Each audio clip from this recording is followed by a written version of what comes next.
merkileg að fundi loknum. Við erum að hefja streymi núna.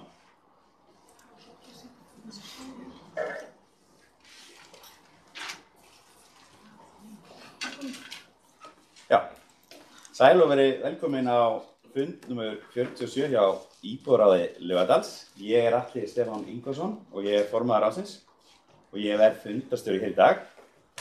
Með mér til hals og traust Elisabeth frá Reykjavík.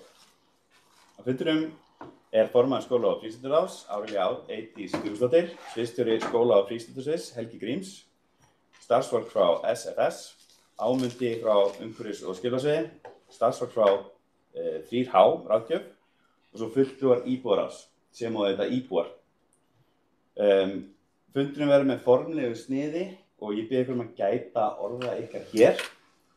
Við byrjum á kynningu og tökum svo við spurningum að þeim loknum. Hér talar ein manneskja hverju sinni og biðja þar orðið frá fundarstjóra og ég ger það með því að gefa mér merki eða rétta upp hönd. Ég held svo utan mælendaskrá og þegar það verður opnað fyrir spurningar þá fer ég niður þann lista. Eins og hefur komið fram þá bara eitt mál á dagskrá og það þessi kynning og svo í rauninni umsagnarbeiðni íbúðaráðsins á sviðsmynd 4. Og ég segi bara, gjörið svo vel, Helgi Gríms og kom. Já, byrja á kannski á þér, Já. Hannes. Já, sæl og blessaður sem ég heiti Hannes Sigurðsson. Ég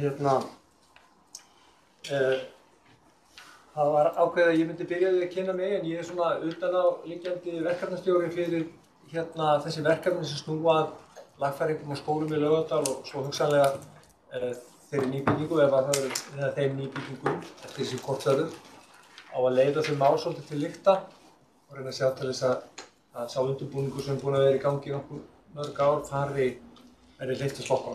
Við höfum verið núna að kynna okkur stöðuna í öllum skólunum og hafa verið að hleypa af stað þeim verkefni sem að fara af stað í Laugarnesskóla innandyra. Og ekki skipta. En mitt hlutverk verður að svona samþætta og öll þau verkefni sem að Laugardalnum eiga að koma varðandi skólanum. Og ég verð svona hérna í frá, það verður óvægt að hafa samband við mig sem verkefnastjóra í þessu og spyrja framgang og svoleiðis en við ætlum að reyna að koma á laggirnar svo heimasíðu undir vef Reykjavíkurborgar stöðu mála og vera duglega að upplýsa þar hvað að vera í viðgerðum og endurgerðum og því sem til stendur í skólanum. Helgi, Já. hvað var þú þá? Já, komið sæl, Helgi Grímsson heiti ég og sviðsstjóri skóla- og frístundasviðs. Þetta 7. fundurinn sem að ég á, þar sem við verum að kynna þetta verkefni og svo aðstæður sem að blasa við okkur í Laugardalnum.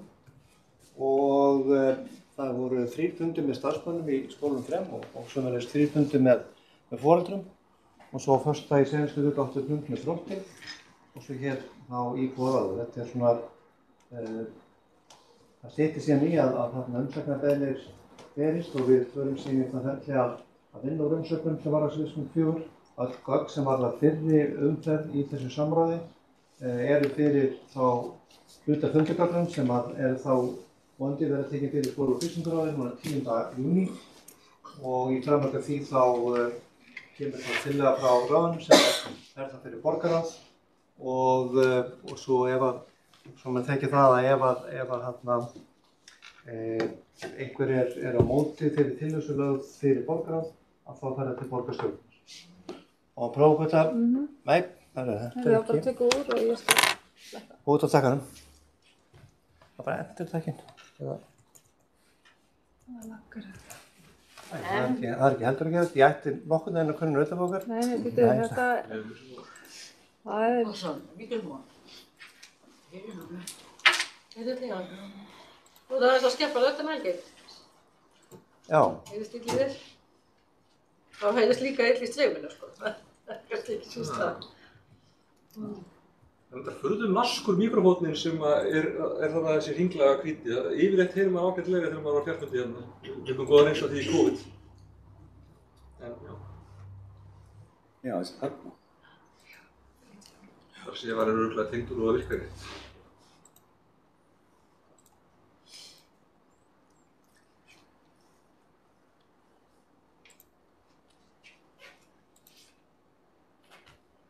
Þú mátt bara setja glæri 4. Já. Ok, nú ætti þetta að vera... Hvert þú komið Við erum komin í gang. Já, það eins og þið þekkið að þá var þetta mál, þar að segja framtíðar skipulag skólahalds í Laugardalnum, það var til samráðs og undirbúnings og tillögugerðar árið 2022 og ég man nú ekki nákvæmlega hvenær vinnan hófst í skýrslu þess hóps sem að skilaði 22 en það búið að vera einhver misseri sem að þar var að baki og það tillaga sem lögð fram í skóla- og frístundaráði að fylgt verði sviðsmið 1.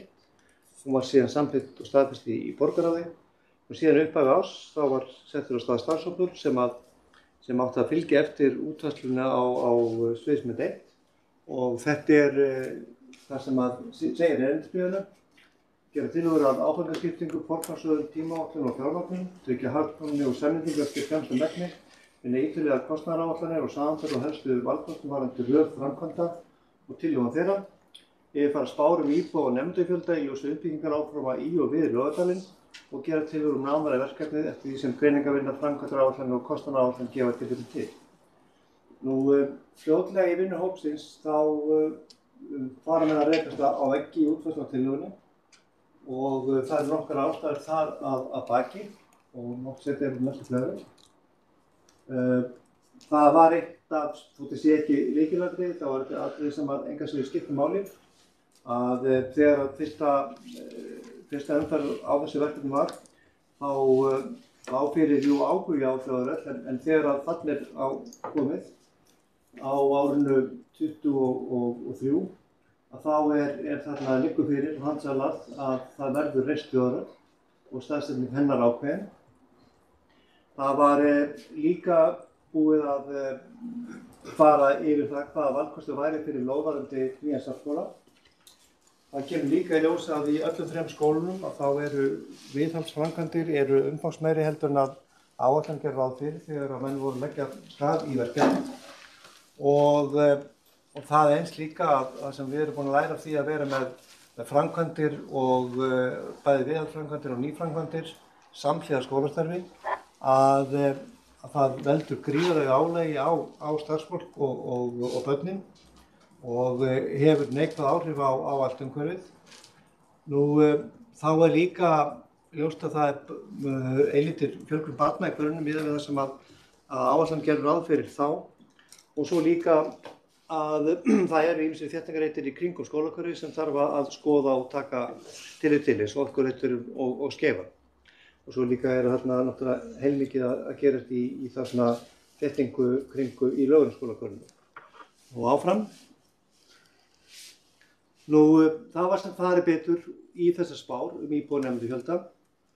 Það var farið yfir hver væri möguleikar í mögulegum breyttum afmörkun skólahverfa. Skólahverfi var línur sem að borgin setur milli hverfa, þar sem nemendur eiga fullan rétt á að sækja skóla í sínu skólahverfi, geta sótt að vera annars staðar ef það svigrúm í skólanum, en þetta setur svona línuna.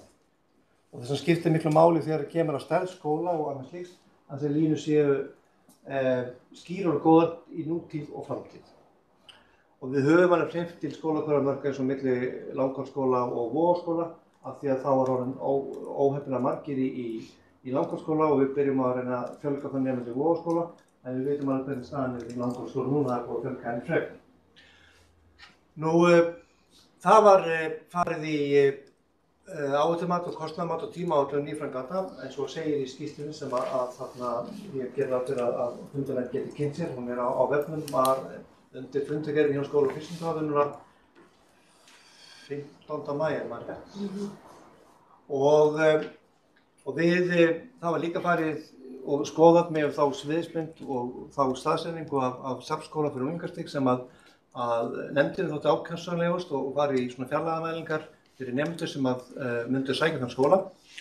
Og svo líka kom inn í myndina áhrif stækkunar leikskólans Hofs á Laugardalsskóla og svo eins líka möguleg sala þróttheima og áhrif þess á frístundastarfið, en það félagsmiðstöðin og frístundaheimilið fyrir Langholtsskóla. Og næsta Klara. Þetta svona tiltekin lykilglæra og svona safna saman upplýsingum þessar 4 sviðsmyndir Og eins og ég myndist á áðan að þá eru fyrir gögn sem var það fyrir umferðina eru bara hluti af gögnum málsins núna þegar kemur að skóla- og fundir hjá skóla- og frístundaráðs og borgarráði. Það fyrsta lagi eftirlín fermetra þörfun og svo ég bara fari yfir þessar sviðsmyndir. Sviðsmynd 1 sú sviðsmynd sem var ofan á 2022 að þetta byggja við alla 3 skólum. Sviðsmynd 2 hún lúksir sviðsmynd að nemendur í Laugarnesskóla fara úr þeim skóla við lok 4. bekkjar og yfir í Laugalækjarskóla og séu þá 5., 6., 7., 8. og 9., 10. bekkur í Laugalækjarskóla sem þýðir að það ekki byggt við Laugarnesskóla en byggt þá meira við þarna Laugalækjarskóla. Nú sviðsmynd 3 sú sviðsmynd að allir 3 skólarnir, Langholtsskóli, Laugarnesskóli og Laugalækjarskóli verði fyrir starfsemi í 1. til 7. bekk og síðan sé byggður einn safnskóli fyrir skólana 3. Nú sviðsmynd 4 mjög áþekk sviðsmynd 3, öðru leyti en það að vera stækka skólan og þá vera að horfa til fyrst og fremst þéttingarreita í þarna Orkureit og þarna Skeifunni. Og starfshópurinn hann fór aftur í ítarlegt mat og ég vil undirstrika að það var VFSO sem að stýrði vinnunni og formennsku var hann Ámundi og þar metið bara út frá heildar áhættuþáttum í verkefninu bæði byggingatæknilegir og einstaklega varðandi innarstarf og fleira. Þá áhrifin lægst áhætta í sviðsmynd 4 og svo mest áhætta í sviðsmynd 1. Nú það kemur líka inn í þetta að í þessu að það metið að það taki lengstan tíma að framkvæma sviðsmynd 1, styttan tíma sviðsmynd 3, en það minna byggingamagn heldur en að byggja sviðsmynd 4. Og síðan kostnaðurinn hann mjög áþekkur milli sviðsmynda. Þannig að út frá þessum gögnum þegar búið að fara yfir þetta þá setur hópurinn fram þessi niðurstöðu vinnuhópsins að það væri full ástæða til þess að fyrir borgaryfirvöld að endurskoða sinn hug og feluðu til þessar sviðsmynd 4 sem svona til viðbótarinn í myndinni. Næstu glæru. Aftur komið frost. Það eitthvað að laga í sig. Bara...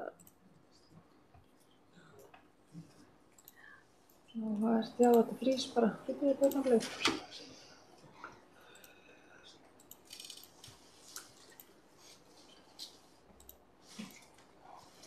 Við erum aftur komið.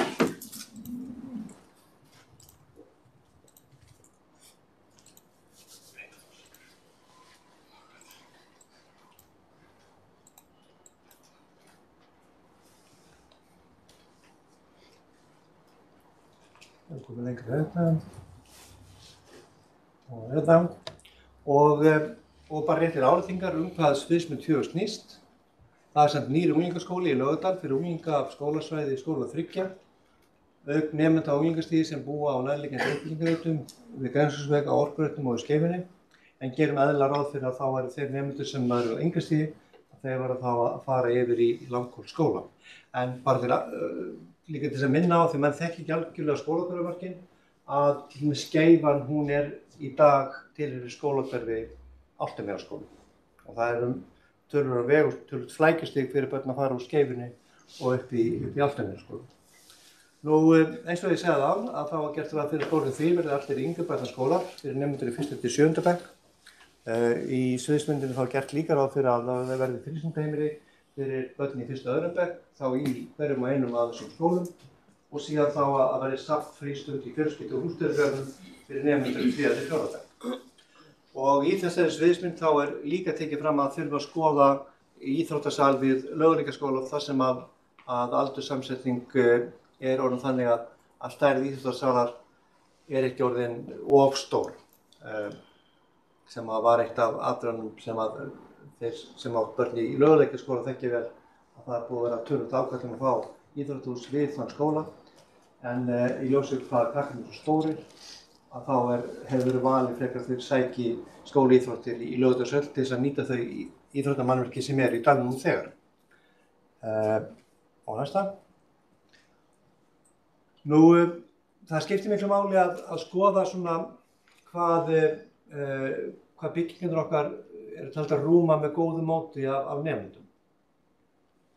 Og hérna sést líka þá nemendafjöldi sem áætlaður 2030-2040 og hvernig sé hægt að koma þessum nemendum fyrir með góðu móti í skólum.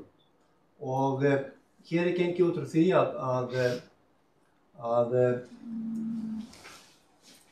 með þol skólabyggingar að það verði við 2040 á nokkuð svona góðum stað. Með þá unglingaskólinn væri alltaf 700 unglingaskóli. Það komið frá andra raddir og spurningar hvort við værum að fara rétt með tölur og einhver hafði þá orðið að það mætti búast við að unglingaskólinn er 1000 barna skóli. En við erum búin að fara rækilega ofan í tölurnar og þetta er það sem við sjáum bæði í núverandi nemendafjölda og þeim spám sem eru varðandi uppbyggingarreitina. Þannig að þetta er talan sem horft til með þetta upplegg og þannig að þið sjáið að það að þetta er dæmi sem gengur býsna vel upp.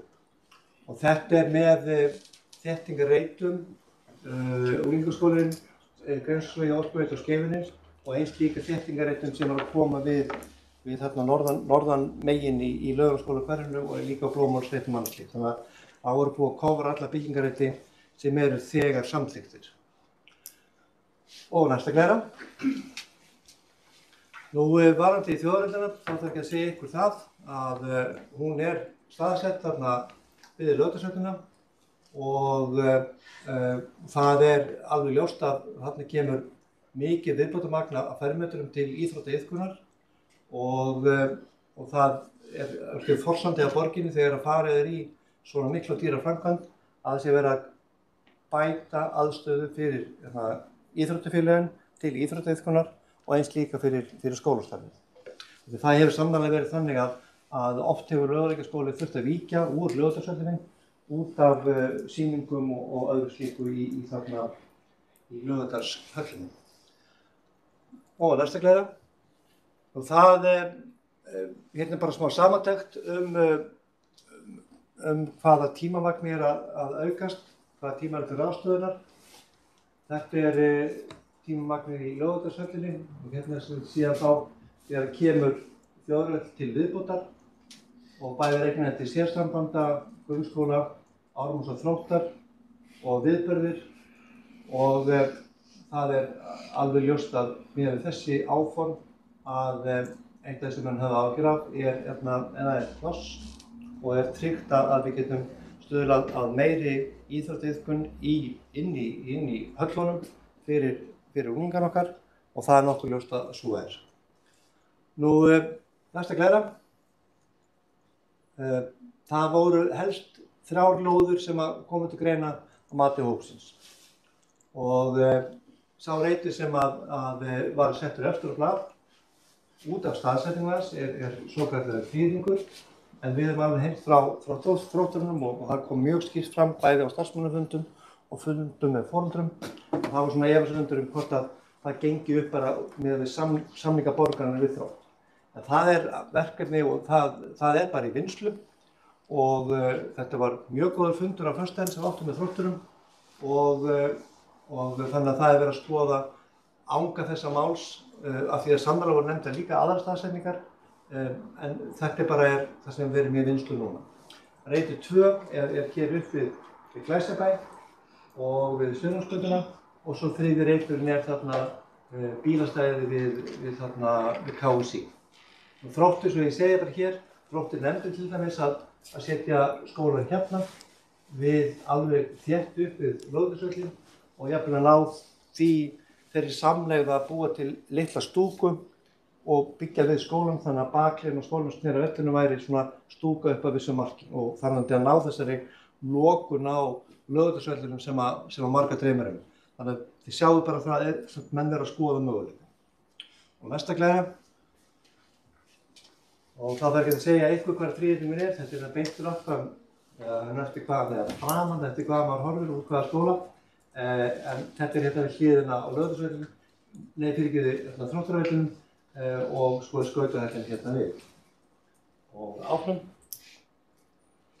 Nú við reiknuðum göngufélag fyrir unglinga sem að væru, ef þessi reitur eru fyrir valnum og það eru 1918 metrar sem er lengsta göngu- og hjóluleið og svona til samanburðar í þarna í Vesturbænum að þá er þetta ívið styttri vegalengd heldur en fyrir þá nemendur sem er að fara lengstu leiðina yfir í Hagaskóla.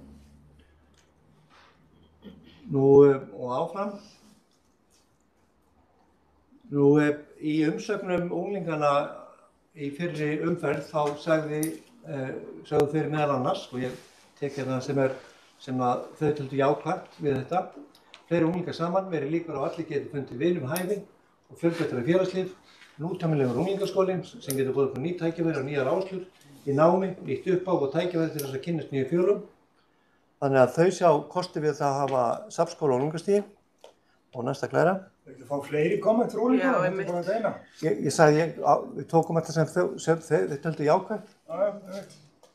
Og svo erum við náttúrulega núna, þetta er seinasta fundurinn sem við erum með varðandi kynningum og við tökum við umsögnum frá hagaaðilum og vinnum úr þeim og við hvetjum til þess að menn reynir að láta tímarammann ganga upp. Og það er einfaldlega til þess að við getum, af því að þetta er búið að valda ólgu, þessi tillaga, og það er gríðarlega mikilvægt fyrir til dæmis skólasamfélagið, fyrir kennarana, að áður en fara í sumarfrí, að vita hvað býður þá í upphæði næsta skólaárs, þannig að menn fái niðurstöðuna fyrir sumarleið.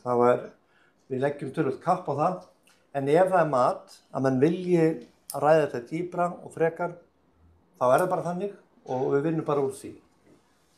Nú, og ég fór yfir ferli á hann, við vinnum úr umsögnunum, við skilum þessari samantekt til skóla- og frístundaráðs ásamt öllum fyrirgögnum máls. Skóla- og frístundaráð það tekur sína ákvörðun sem síðan fer til borgarráðs og borgarráð tekur sína ákvörðun og enn og aftur ef það er ágreiningur tillögu að þá fer það til borgarstjórnar þar sem að málið er endanlega afgreitt og seinasti borgarstjórnarfundur fyrir sumarleyfi er 18. júní. Það er það sem að við erum að stilla aðflugið af að brautin er þetta löng. Þannig að við erum að reyna að koma okkur fyrir þessum tímaramma. Já, næsta glæra. Nú, það halda áfram allar framkvæmdir við skólana 3. Það er gríðarleg viðhaldsþörf í öllum og það heldur alveg áfram með fullum dampi núna í sumar. Og það skiptir miklu máli að núna að hafa skýrar tímalínur, skýrar viðhaldsáætlanir, þannig að þetta er líka kljóst fyrir. Það býður líka að taka endanlega ákvörðun staðsetningu á unglingaskólum. Það þarf síðan að fara í forslagsvinnu í kringum það sem eru byggt og það skiptir miklu máli að hafa skýrt ferli kring það og skýra verkstjórn vegna þess að það skiptir máli að því að forsögn er það plagg sem að arkitektur vinna eftir og það skiptir öllu máli að það sem er skýrt snart að þeir hanni byggingu sem að við teljum góða og í forsögnarvinnu þá eru alltaf fulltrúar starfsmanna skólana í verkefninu þannig að þetta rými við áherslu skólana í sínu skólastarfi.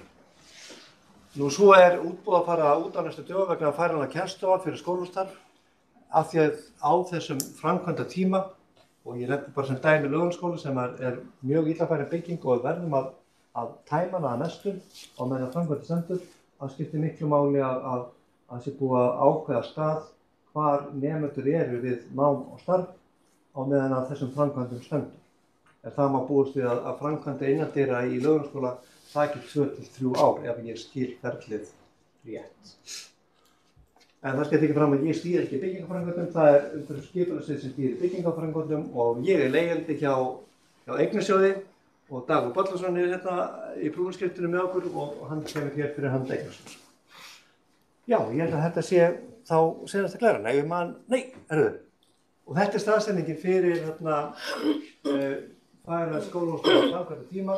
Það hugsað á bílastæðinum sem syðst. Hérna þetta bílastæði Knottar, hérna glittir í KSÍ og þetta bílastæði hérna sem þá hugsað sem þetta skólahótel, við getum orðað með einhverju nýjum.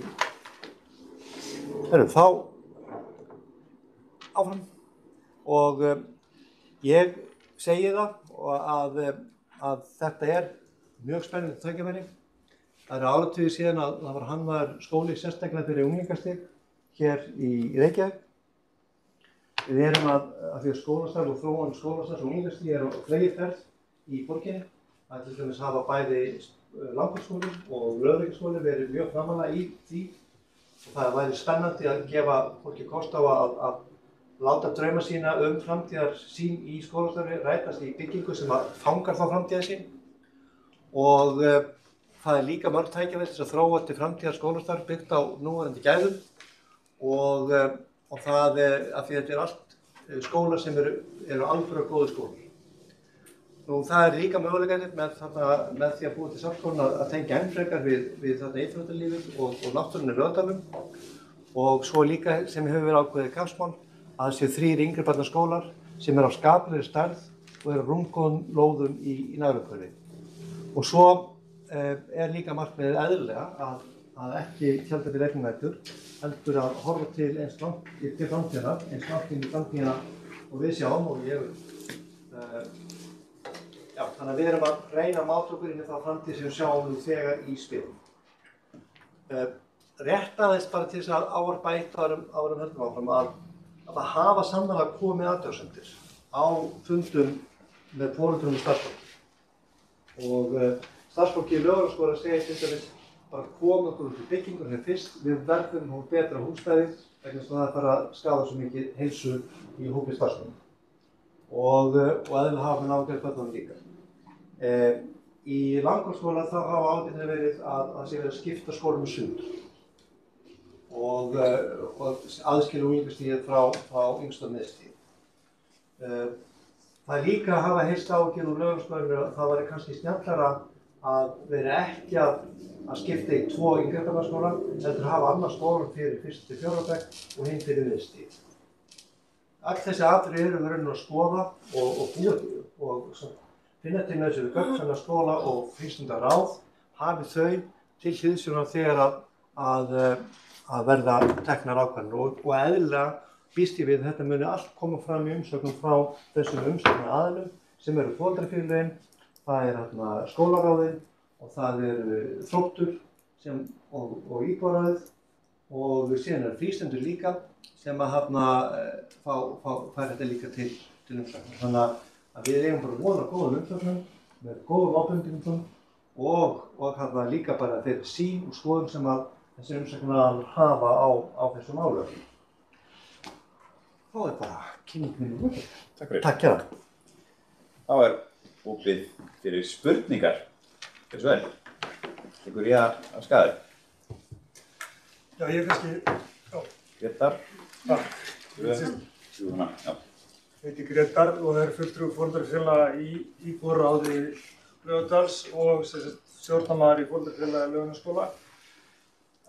Ég er búinn að standa í þessu umræðu við borgari Öld síðan í 3 ár, en ég veit að þetta samtali búið að vera í gangi fyrir 2013 og það er hreinlega þannig að það hefur allavega mér að segja ekkert verið gert og við erum búin að bíða frá árinu 2022 þegar það var búið að fara í umsögn eftir umsögn og skila alls konar greiningum og forspám, ég veit ekki hvað. Það er búið að ákveða eitthvað, það er búið að taka einhverju stefnumarkandi ákvörðun og síðan að vettvangi íbúaráðs, þá bara svo ég tala fyrir sjálfa mig, er ég búin að endurtekið nánast einhverjum einasta fundi og voru kalla eftir frekari upplýsingum framgang þessa máls og hvaða áfangar hafa verið unnir í framhaldi þessar ákvörðun sem tekið 2022.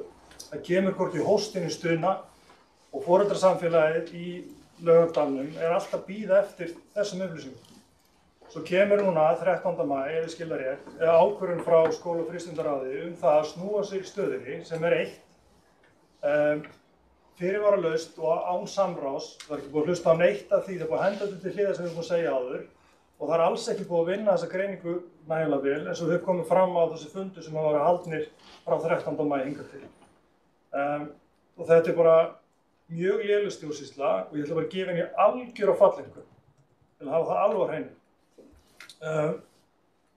Og svo kemur hérna fram þessi skýrsla og þarna meðal annars þetta áhættumat sem ég ætla að leyfa mér að segja verulega ófullkomið og það vantar í þetta fullt af breytum sem ekki tekið tillit til og við munum örugglega fara yfir það betur hérna eftir.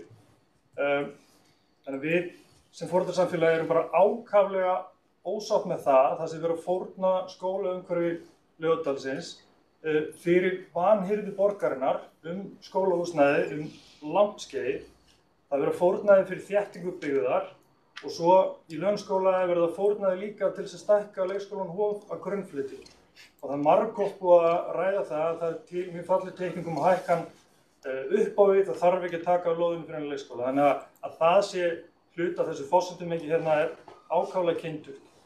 Þannig að við viljum líka meina það ekki verið að horfa á heildarmyndina í þessu máli. Það er verið að leysa einhver alls konar vandamál, láta okkur leysa þéttingu byggðar í skólahverfum sem ekki partur af okkar skólum.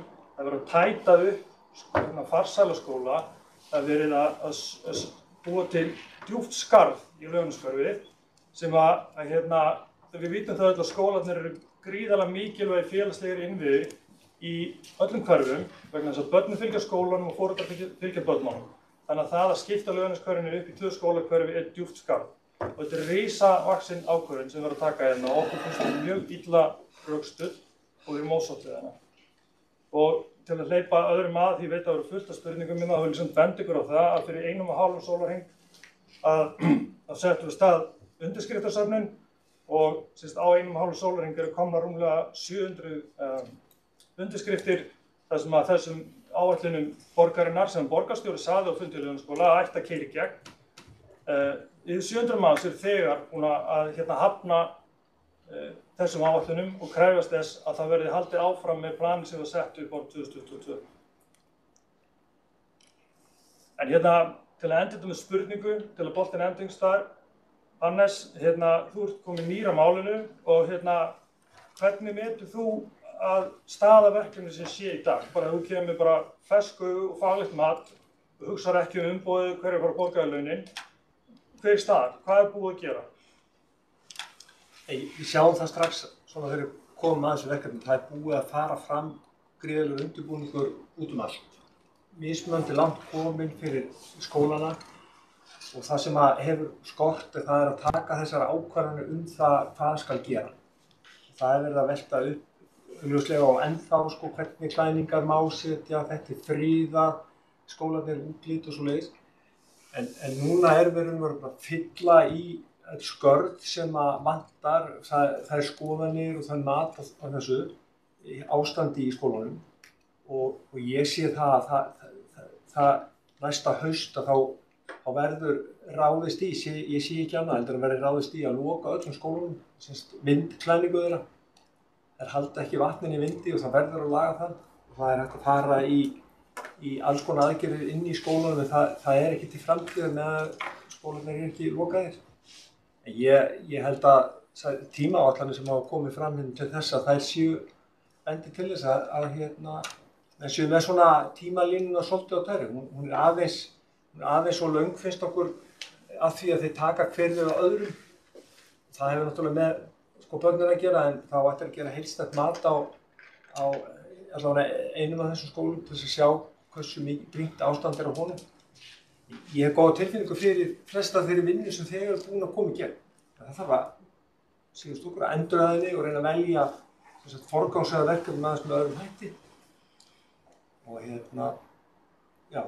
en ég skil það þegar það bara ákveðið ómöguleiki að vera að vinna með svona marga skóla. Þetta eru 3 skólar og áttu að taka hver við af öðrum, áttu að byggja við á alla sem sinkuðu hinum. Þannig að ég skil svolítið vel niðurstöðu þessara skýrslu sem kom og svo það svo leiðin til þess að velja að fara í nýja skóla eða ég átta mikið á því, ég hef ekki skoðun á því ennþá. Já, bara til að grípa orðið aftur, ég er fullkomlega ósammála vegna þess að þessi skýrsla er unnin út frá algjörlega almennum forsendum nemendafjölda og fermetrafjölda og áhættumat er ófullkomið, en ég er fullkomlega ósammála því. En skilja mér, það er ekki búið að taka neinar ákvarðanir eitt en það er stefnt að því að gera skólann að vatnsenda næsta haust. Það er verið að vinna inn í öllum skólum. Það er mikil vinna í gangi og nú bara í dag þá var verið að hrinda af stað mjög stóru og viðamiklu verkefni inn í Laugarnesskóla. Þar voru verktakar að taka við skólanum. Þeir byrja 7. júní þegar skólinn lokar og það er verið að fara þær í viðamiklu framkvæmdir sem er parturauðurinn og heildur uppgjörning. En það liggur fyrir að það verður að klæða skólana utan. Og það er skynsamlegra að mínu mati, en við höfum eftir að klára okkar skoðanir á því, en það er skynsamlegra að fara í kápu allra skólana og það er þegar til alls konar gögnum það er verið að gera tilraunir í tengslum við þetta, til dæmis í Vörðuskóla. Hvort það sé hægt að finna klæðningakerfi sem að standist íslenska áraun en haldi sama útliti og skólinn hefur í dag, altså Laugarnesskóli og Langholtsskóli. Það er tilhlut á gögnum en það er ekki búið að setja þessi verkefni á stað og það er mjög brýnt. Það er okkar fyrsta mat, það er mjög brýnt að setja það á stað. Árli, ætlaði þú koma inn hér, eða viltu koma inn á eftir? Ég get líka, Já, ég held að skrála eitthvað. Ef hún ætlar að veita ansvar við þessu, þá má hún koma inn, annars kemur hún inn á eftir. Nei, ég skal bara, það er eftir, ég bara býð. Gott. Þá er það næst. Það heiti ég er íbúi og foreldri 2 barna í grunnskóla, 1 á leikskóla aldrei, en sjálfsög ekki í leikskóla. Ég er með margar spurningar. Mér langar að byrja, ég ætla bara að spyrja eina og svo skal ég bara rétt upp hendi aftur og svo allir komist að. Á fundi við foreldra í Langholtsskóla fyrir í vikunni eða síðustu viku, hvenær það var, kom fram að ekki var rætt við neina fagaðila tengda áhættumatinu. Það er sem sagt fagaðila sem tengjast andlegri líðan eða líðheilsu barna, heldur bara sem tengdust í rauninni voru partur af þessu VAFSO verkfræði teymi hana. Sem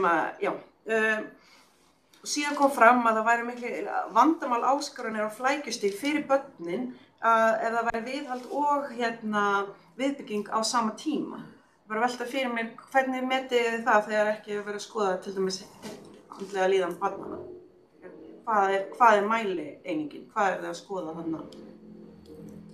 Hvað er flækjustigið eða hvað er áskoranir eða hvað eru vandamálin?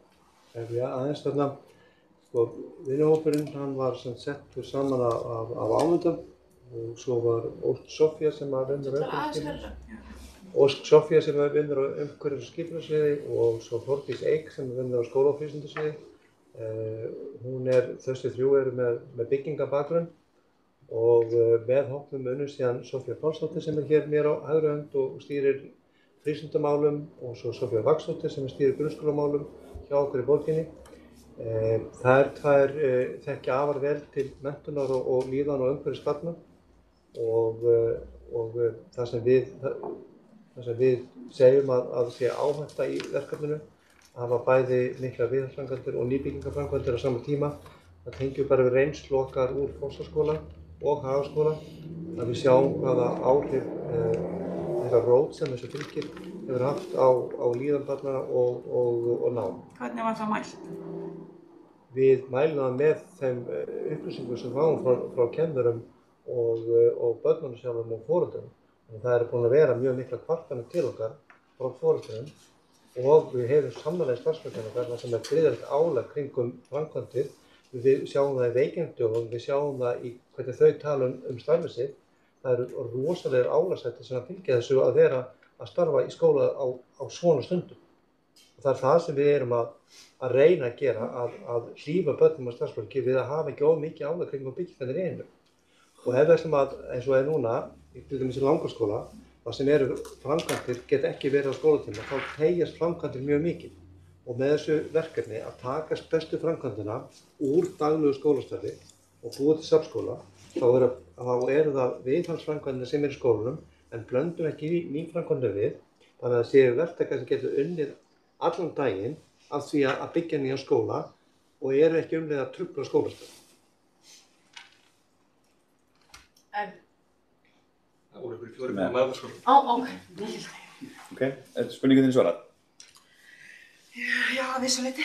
Og ég ætla að fá rétt aftur upp hönd. Ok, næsta Ásbjörn. Ég heiti Ásbjörn og núna er ég stjórn foreldrar framhaldsskóla í 16 ár og sitt í skólaráði. Það er í raun bara skammalegt hvernig er staðið að þessu samráði og hvernig er búin að vera staðið að uppbyggingu skólana, vitandi að sé að koma kirkjusamsveitur og þéttingarreitir okkur rétt Grensásvegum sem áttu aldrei að vera undan landskörfinu. Á meðan byggið einhvern unglingaskóla upp í Víkurskóla sem er ekki notaður.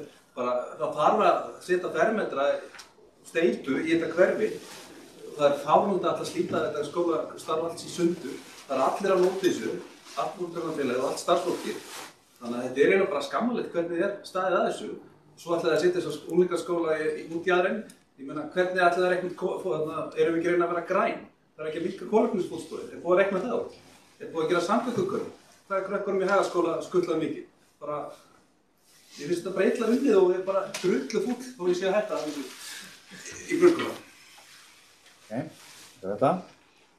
Lilja, þú ert næst. Ekki bregðast við það?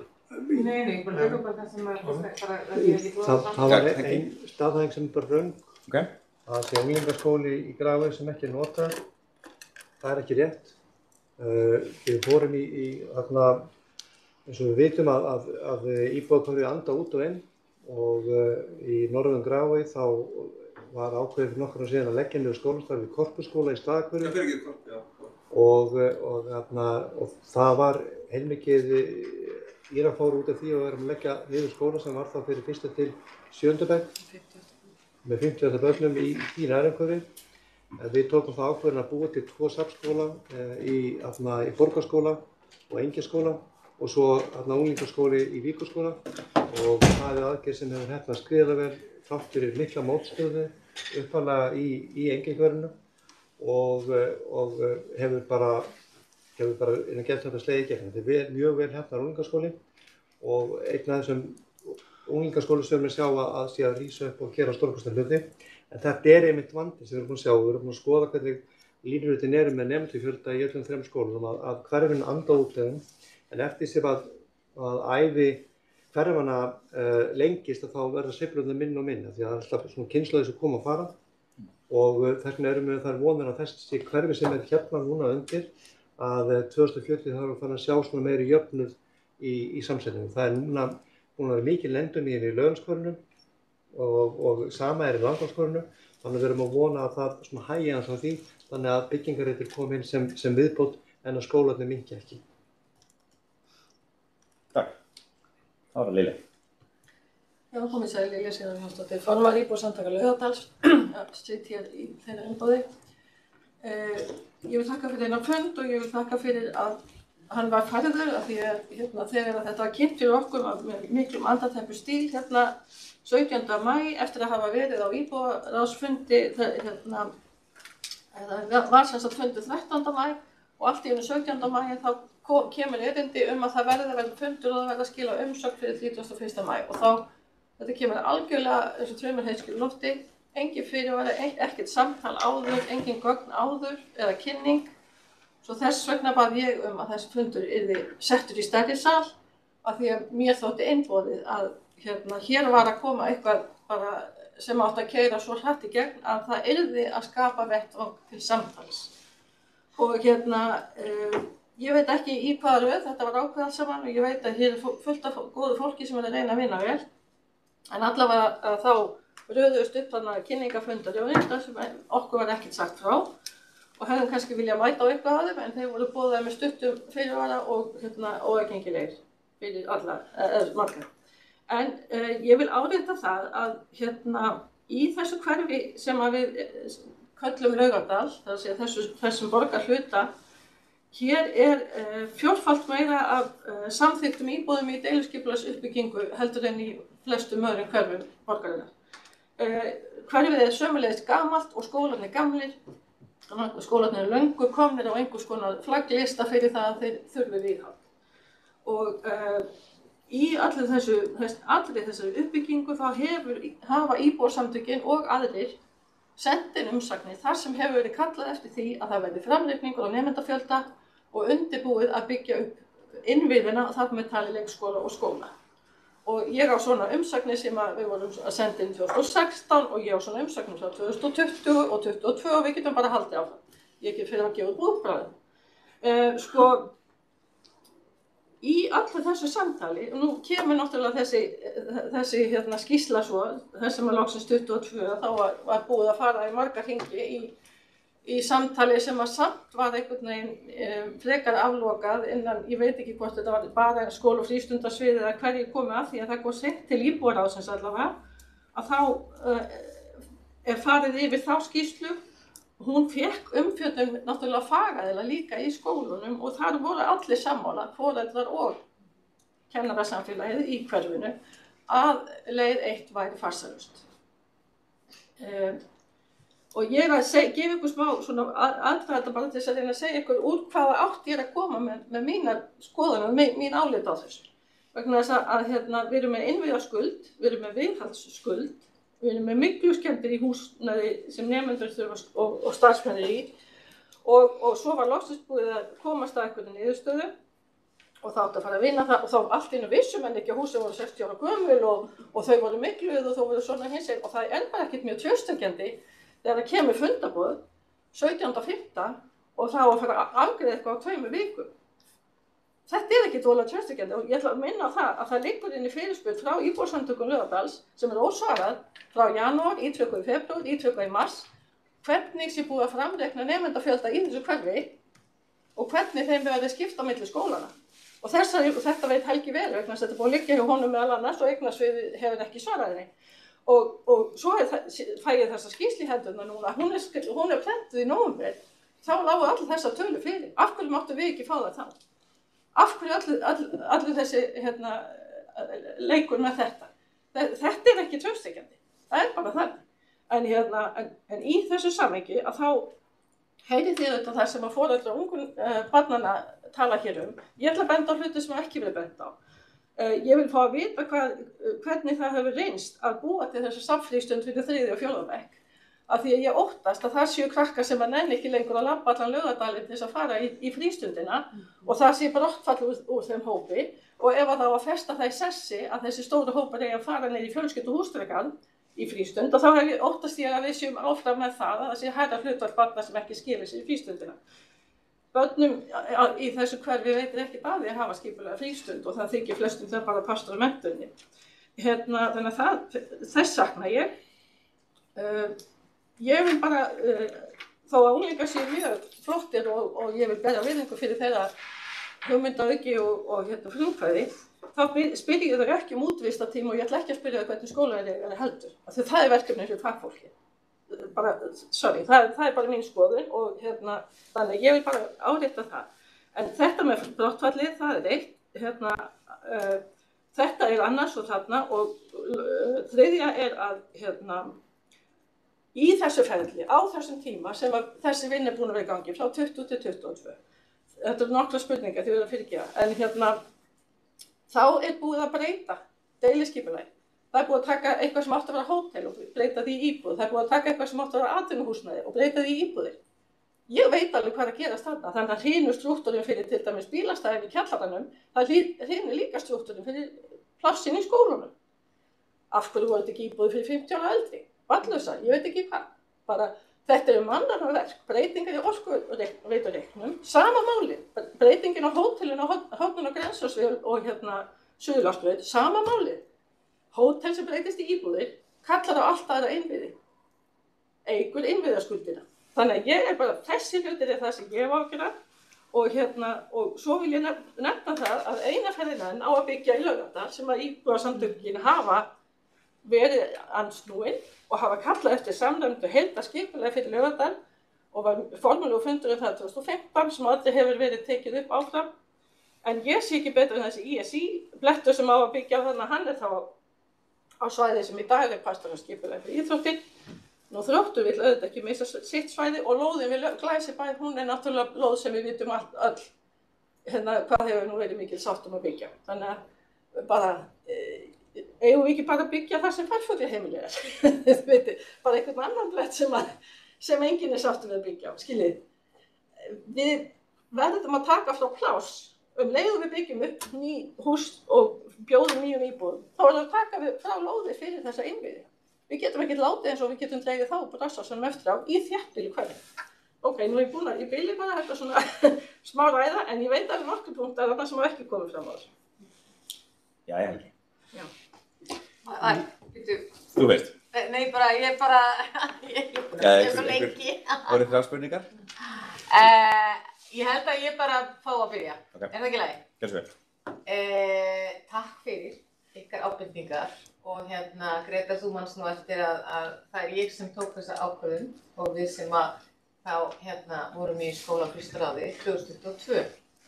Og þegar ég kom inn sem formaður skólafrístundar þá byrjaði ég á því, sem sagt bara, það var alltaf búið að kjósa mig þegar að Laugardalurinn fyrir mér blasti við sem eitthvað viðfangsefni sem þurfti að fá úrlausn.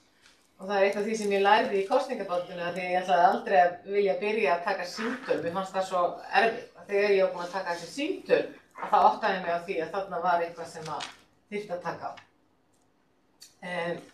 Ég var sannfærð og mörguleyti ég ætla kannski ekki að fullyrða að ég sé sannfærð það ennþá. Ég var algjörlega sannfærð að leið eitt væri svo leið sem að væri farsælust og það var niðurstaðan. Og vandamálið liggur eiginlega í því að leið og við erum búin að taka þessa ákvörðun og þá kemur svona svolítið að því sem að ég skil mjög vel og það held að mér langar til þess að kannski gefa ykkur ástæðinu fyrir því af hverju við erum að gera þetta með þessum hætti núna. Það byggir líka á reynslu minni sem fólk. Það er sem sagt þegar að síðan svo niðurstaða er komin, þá fer hún í borgarráð og borgarráð síðan til borgarstjóra og það fer þá næst í rauninni frá okkur sem að fer þá yfir í það sem þú ert að tala um Lilja. Þú veist, það fer yfir í mat á húsnæði sem er eitthvað bara sem að ég hef enga forsendur til þess að meta, ég tel mig geta meta í skólastarf með einhverjum skynsumum hætti. Og eins og þið hafið sagt, og það er það sem að myndar einhvers konar ennþá meiri tortryggni, sem er náttúrulega það sem er svo slæmt, að það myndast ennþá meiri tortryggni, að sú skýrsla kemur í nóvember. Og þið getið alveg ímyndað ykkur hversu ósátt ég var við það, og ég meina ef að þið bara veltið því fyrir ykkur einhvern veginn hvað það þýðir fyrir mig ef ég ætlaði að vera pólitíkus, þá getið þið alveg ímyndað ykkur af hverju það var. En bara almennt séð, það var ég vissi alveg hvað myndi gerast. Og af því að ég var bara búin að vera í þessari ákvarðanatöku, þannig ég var mjög ósátt og síðan lendir það þannig eins og ég útskýrt, en ykkur finnst það kannski vera óheiðalegt, en ég bara segi ykkur þetta eins og þetta var, að það lendir þannig að við förum inn í desember og svo fara fyrir borgarstjóraskipti af stað. Og eins og þið munið, þá fór nýr borgarstjóri inn í Laugardalinn, byrjaði á því að heimsækja skólana og ég lagði ríka áherslu á það að hann myndi gera það. Þannig að hann heimsækir skólana, hann heldur íbúðarráðsfund og þetta er einhvern tímann febrúar-mars, ég man ekki nákvæmlega hvernig það var. Og þá var ljóst og þá ætla ég að koma aðeins að því sem að Hulda talaði áðan. Mér langar að benda ykkur á það að sonur minn er að útskrifast núna úr Hagaskóla úr 10. bekk. Hann hefur ekki fengið skólagöngu sem er sómi. Hann er búinn að vera í 3 ár í Hagaskóla, hann er búinn að vera á 5 stöðum í námi. Hann er bara búinn að vera, og ástæðan fyrir því ég fór í pólitík var að ég var eitt hann. Skiljið, ég bara fór inn sem brjála fóreldri inn í foreldrafélag og allt í einu var það komið. Áhrifin af því að hafa framkvæmdir í gangi eru svo gigantísk og þau koma meðal annars fram að það er búið að skipta skólastjóra, það er búið að skipta 2 sinnum í Fossvogi, það er búið að skipta 1 sinni í Hagaskóla, það er gríðarleg starfsmanna velta og ofboðsleg óánægja, bæði foreldra og nemendur. Þetta er mikið álag og það skapaðist það álag á hverfið að ég bara er að segja ykkur það að eftir þá reynslu þá er ég sannfærð það að við þurfum að reyna, og ég hef lagt á það ríka áherslu, við þurfum að reyna þegar við erum í framkvæmdum að koma í veg fyrir það að börn fari út úr hverfinu. Það er bara miklar afleiðingar. Drengurinn minn er bara í góðum málum, en ég ætla ekki að segja ykkur frá þeim sögum þar sem að við erum með börn, það er skólaforðun hefur aukist og svo framvegis. Það er alvarlegt eins og svo ég tali við Huldu, það er alvarlegt og mjög íþyngjandi fyrir börn að fara í slíka aðgerðir. Og þegar að þetta var ljóst, og það var annað sem við lærðum líka á bæði Hagaskóla og Fossvogsskóla, að þegar við erum ekki með verkefnastjóra, af því það koma svo margir verktakar að, svolítið erfitt fyrir mig að þetta er bara eins og, leið og einn verktaki mætir ekki, þá hefur það sko gríðarleg áhrif á alla hina, skiljið. Við stóðum fyrir utan foreldrarnir fyrir utan Hagaskóla og bara af hverju er ekki verið að vinna hér? Og þá bara kom, já það er bara vegna þess að þessi verktaki hérna, hann mætti ekki hérna á þriðjudaginn og þá mætti ekki þessi og þá mætti ekki þessi og það var enginn sem hélt utan það. Þannig að ein af þeim lausnum sem að við erum núna að gera er að hafa verkefnastjóra sem á að halda utanum alla enda. Ég gerir mér fyllilega grein fyrir og svo er annar misskilningur sem ég langar til þess að leiðrétta sem ég held bara hafi verið hreinlega vegna, það var ekki ætlunin, en bara svona gerist. Þegar ég gerði mig grein fyrir því og tek fulla ábyrgð á því að við yrðum að kynna þessa leið eftir skýrsluna, þá vildi ég að það yrði gert á þessu skóla. Vegna þess að borgarkerfið er sko skip sem að tekur svakalega tíma að snúa. Ef að við færum yfir í næsta skóla, þá erum við farin að hafa eins og þið sjáið, tímalínurnar á öllum viðhaldsverkefnum fara þá að hreyfast til og forgangsröðunin. Þannig að Af hverju? Það er að bara viðhald hvort þið er. Við þurfum fyrst að samþykkja leiðina. Við þurfum að ákveða hvaða leið við ætlum að fara og vera sammála um það og þá förum við í forgang. Það var búið. Það var búið að koma í ljós og sú leið var ekki hæf. Það var ekki hæf. Allir þú færi að stjórna þessu, bara vegna þess að, svo ég svari því að húsnæðið er í rauninni, við þurfum til þess að taka alla úr eins og kom fram, alla úr Laugarnesskóla. Og það hefur heilmikil áhrif á það hvernig við erum þá að byggja upp skólastarfið á öðrum skólum. En annar misskilningur sem er mjög mikilvægt að sé leiðréttur, það er það, það er ekki búið að taka ákvörðun. Einar er nú samt búin að segja það. Ég er ekki eins og búin að ræða það við Einar, en það er samt sem áður ekki búið að taka ákvörðun. Og ef þið bara horfið á hvernig reglurnar hjá borginni eru, þá er ekki eins og hægt að segja það. Vegna þess að við erum núna að bíða eftir umsóknum og þær koma núna í lok vikunnar. Við munum setjast yfir þessar umsagnir, það er engin spurning, en helst myndi ég vilja að við gætum síðan í framhaldinu staðið við þá tímalínu sem að Helgi kynnti. Það er ekki tvíst, það fer alveg eftir því hvernig umsagnirnar verða. Og það væri, mér finnst það erfiðar að þurfa að bíða eftir því bara vegna þess að það er erfiðar að skóla, okkar stjórnendum og okkar starfsfólki. Við erum alltaf að bera virðingu fyrir því að þau viti vegna þess að óvissan er svo slæm. En það er algjörlega á hreinu að við erum ekki búin að taka þessa ákvörðun. Það er verið að bíða eftir umsögnum og þess vegna að það er það hversu hratt þetta keyrist áfram er vegna þess að það var verið einfaldlega að ná þessu skólaári. Þannig að og svo bara er ég tilbúin til þess að og við öll að koma inn. Ok. Við sem að við mæta takk fyrir þetta árlega. Helgi ætla kannski að bæta Ég ætlaði kannski að fá svara henni þegar hún var svona með góðar athugasemdir, þú myndir byrja á Selfossi. Já, ég bara mjög glöð að fá fyrst frístundastarfi og Selfossi er eitt af því. Við erum bara rosalega spenntið við Selfossi. Er ekki til mikrofót hérna? Þú þarft að tala herra. Ég get alveg tala herra. Ég ætla bara að þakka fyrir fyrirspurnina frístundastarfi, ég er svo glöð að fá þær. Og það sem við höfum verið bara stolt af Selfossi fyrirkomulaginu, því það hefur svona fjölgað dálítið börnunum sem er að mæta úr 3. og 4. bekk. En ástæðan kannski fyrir því að við höfum verið pínu vanda með að manna í 3. og 4. bekk er það forgangur 1. og 2. bekkur er við frístundaheimilin hjá okkur og við höfum verið rosalega mikilli manneklu alla borg. Þannig að þegar við erum að manna frístundaheimilin í Laugardalnum þá göngum við fyrst að sinna börnunum í 1. og 2. bekk og þá hefur það dagheimar því miður mætt ágangur.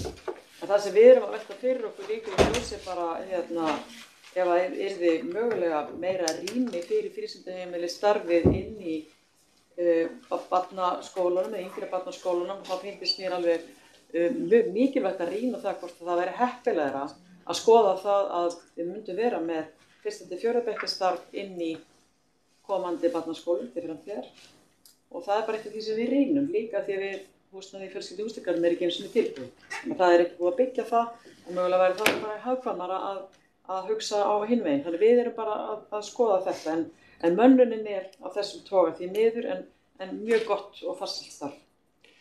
Við erum við rödd unglingan og borgin hefur á liðnum árum verið að færa sér nær sem sagt því að vera barnaðin borg og við erum með réttarskólaverkefnið í mjög mörgum skólum og erum að fara með það í alla grunnskóla þetta á næstu árum og alla félagsmiðstöð og öll frístundaheimili vegna þess að raddir barna hafa fengið að hljóma skærar og sterkar í borginni og þess vegna eru þau ein rödd inn í þetta heildarsamhengi, þau eru ekki úrslitaáhrif en þau eiga rödd og þau eru kannski þegar framlíður stundir þá vera þau foreldrarnir í þessum nýju skólum sem að þau eru þá að hafa mögulega eitthvað fingrafara á. En eins ég vildi nefna í þessu að ég gleymdi því á að eitt af sem hefur styrkt í raun og hugmyndunum unglingaskólann það að skólastarfið, félagsmiðstöð og íþróttafélag sé á sama blettum. Það gæti minnkað mögulega brottfall í íþróttum þegar að nándin svona mikil. Ég vil ekki að fjölur það, fullir það, en þetta eitt af sem við nefnt að væri styrkur við að hafa þessa þrjáfætti saman. Varðandi innviðaskuld og bílakeppar, það er ekki á mínu sviði og ég bara byrðist forlátt að ég geti ekki svarað af neinu viti í því en síðan, já, þannig að ég voni ég sé búin að koma það sem ég hef allavega einhverja þekkingu. Já, það er eitthvað frá Öskirna sem getur svarað fyrir hvernig þið ætla að leysa þetta. Ert þú ekki frá Ösk? Ég frá Öskirni, já. Mér finnst þetta svo beautiful sko þegar það tekið bæði hótelið og það sem að Íslandsbanki að báðar einingarnar átt að verða íbúðum en rökin fyrir því á sínum tíma að það væri nóga bílastæðum og svo svæði var að í þessum tveimur einingum væri ekki fólk sem að færi þarna, kæmi með bíl að heldur sko væri með bílana sína þarna deginum en íbúðarnir á nóttinni og þess vegna var nóga bílastæð og í þessum bílastæðkjallurum. Þetta var partur af forsendunni fyrir þessu skipulagi. Ég sá þetta fyrst í Sigtúns Blómvalsreitnum, svo kom þetta á Kirkjusandinum og þetta svona hljómaði svolítið skynsamlega en nú er þetta sprungið þegar það er búið að breyta forsendunum aftur á bak. Hefurðu innsýn inn í þetta eða? Nei, ég hef nú afskaplega lítið innsýn inn í þennan skipulagsþátt sem sagt, já, og þessa stefnu þéttingu byggðar og þess að það er ekki á mínu sviði ef út í það er farið. En þetta er ágefni þegar búin að þetta til svona aðstæður, sko. Já, ég skil vel þegar þetta er sett í þetta heildarsamhengi, sko, alveg klárlega. En við getum því miður ekki bara að svara fyrir þetta. Nei, allt í lagi. Takk samt. Ok, þá höldum við áfram.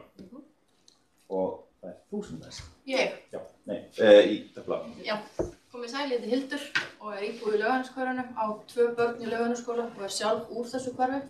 Þakka kærlega og tek undir langflest sem hefur komið hér fram frá íbúum. Takk Árelía fyrir þína lýsingar á aðbúnaði svona þíns í Hagaskóla. Ykkur er tíðrætt það að þið viljið ekki fara í viðhaldsframkvæmdir samhliða skólastarfi. Ætlið þið þá bara að sleppa því? Hversu umhverfisvænt er það að byggja bara nýtt og nýtt af því það er svo erfitt fyrir skóla og starfsmenn og börn að vera í skólanum samhliða? Ég skil fullkomlega vel að það er erfitt að vera í byggingu sem er í framkvæmdum. En ég sé þessi rök ekki ganga upp. Og jafnframt, þú talaðir einmitt starfsmannaveltu. Það er nú ekki langt síðan skólastjórinn okkar í Laugarnesskóla hætti út á myglu. Hún var ekki að hætta út á framkvæmdum, hún hætti út á myglu. Og svo ein ábending, ég hef svo margar spurningar en ég með eina ábendingu. Getum við sleppt að eyða tíma í umfjöllun þjóðarhöllina og borgin hætti að skreyta sig með þeim fjöðrum. Hún kemur málinu ekkert við.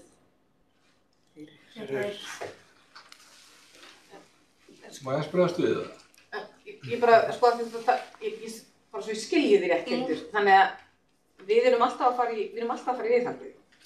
Já, en þið eru að tala um að þið viljið ekki fara í nýbyggingu og viðhaldsframkvæmdir meðan börnin eru á svæðinu. Já, sko, það er ekki hægt í Laugarnesskóla. Nú er komið það mat, þú kannski getur komið inn í það, að sko, öryggisins vegna, að þá er ekki hægt að hafa börnin þar á meðan af því að viðhaldsframkvæmdir. Er ekki viðbygging við Laugarnesskóla, hvernig var staðið því á sínum tíma? Ég þekki það verkefni. Ég var skólastjóri á þessum tíma þegar það var að fara í gang. Viðbyggingin var algjörlega aðskilin frá eldri byggingu og það síðan fer þá eftir, og það var djöfulgangur í gangi meðan það var verið að byggja það og hérna í grunnunum og fleira. Þetta var gríðarlegt óánægja fyrir skólastarf á þeim tíma og það sem að ágætni að hafa viðhaldsframkvæmdirnar sem eru inn í skólunum og nýbyggingaframkvæmdir á sama tíma og hafa eitt alveg vegna það mun að við erum að horfa á heildstætt 3 byggingar í einu og það það sem innan gæðslega ómöguleikinn sem mætir fólki að láta það ganga upp á þess að hafa mjög truflandi áhrif á skólastarf til langs tíma. Þess vegna pælingin að taka nýframkvæmdina í burtu og byggja safnskóla á ungastigi þannig að maður geti einblínt sér að viðhaldsframkvæmdunum og leyst úr því í hverjum einum skóla. Já, þetta alveg góð og gild rök. Ég held að Dagur sé best til fallin að svara. Já, en ég langar líka að benda á eitt og þetta náttúrulega út af því að þið hafið ekki farið í neitt við. Þess vegna erum við komin í þess að skýta stöðu. Það bara hreina málið. Við áttum okkur á því að við erum með talsverðar skuldbindingar í viðhaldi en í þessu skyni, eins og til dæmis Laugarnesskóla, þá finnst mér eiginlega betra að tala um endurgerð. Þetta viðhald af þeirri stærðargráðu að við erum eiginlega að tala um endurgerð. Ég áttum á því. Þetta það mikið rask að við þurfum að fara eiginlega með öll börn sem inn í gamla húsi Laugarnesskóla færa þau út á meðan framkvæmdin stendur. Það fer bara best á því. En bara til þess að tala hreint út, finnst ykkur það nægileg rök? Já, þá verðum við að byggja nýjan skóla, af því þetta gengur við. Mér finnst þetta bara ekki gangur. Við erum að gera þetta út allt land. Það verið að byggja við hjúkrunarheimili með að fólki býr í þeim. Það verið að laga. Við hljótum að geta fundið lausn á þessu. Þetta allt hægt, en þetta yrði í öllu falli mjög þungbært fyrir skólasamfélagið. En ekki hægt að byggja við að það farið í? Alexandra, þetta að fá brestið. Já, ég ætlaði aðeins að bara koma inn á afsakið að fyrsta lagi þá sjálfsög nýbyggingarmagnið mjög svipað í öllum þessum sviðsmyndum. Það bara í rauninni spurning, það á 3 mismunandi lóðum eða á einni aðskilinni lóð. Og í öllum tilfellum líka gert ráð fyrir viðhaldi eða endurgerð á öllum húsnæðunum. Þannig að í sjálfu sér ekki mikill munur á því. Þetta töluverður munur á því hvort að þú ert með nýbygginguna á einum fjarlægðum reit eða hvort hún í rauninni ofan í viðhaldinu á sama tíma.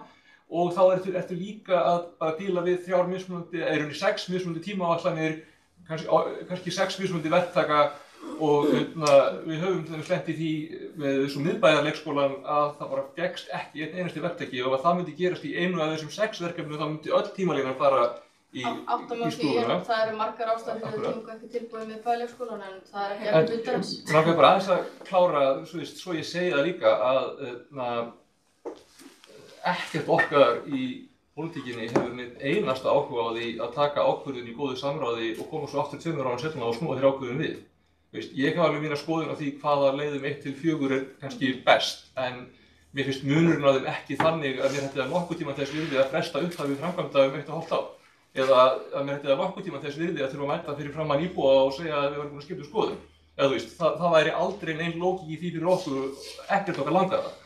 Eins og ég sé málið, þá tókum við ákvörðun að fara leið 1 og ég hef alveg mína skoðun á því, en það sem ég taldi að við værum að minnst að fá út úr þeirri ákvörðun væri að þá væri komið bara ákvörðun, við getum bara farið í ferli og bara farið að rúlla og við getum svona svolítið farið að setja þetta mál í baksýnisspegilinn.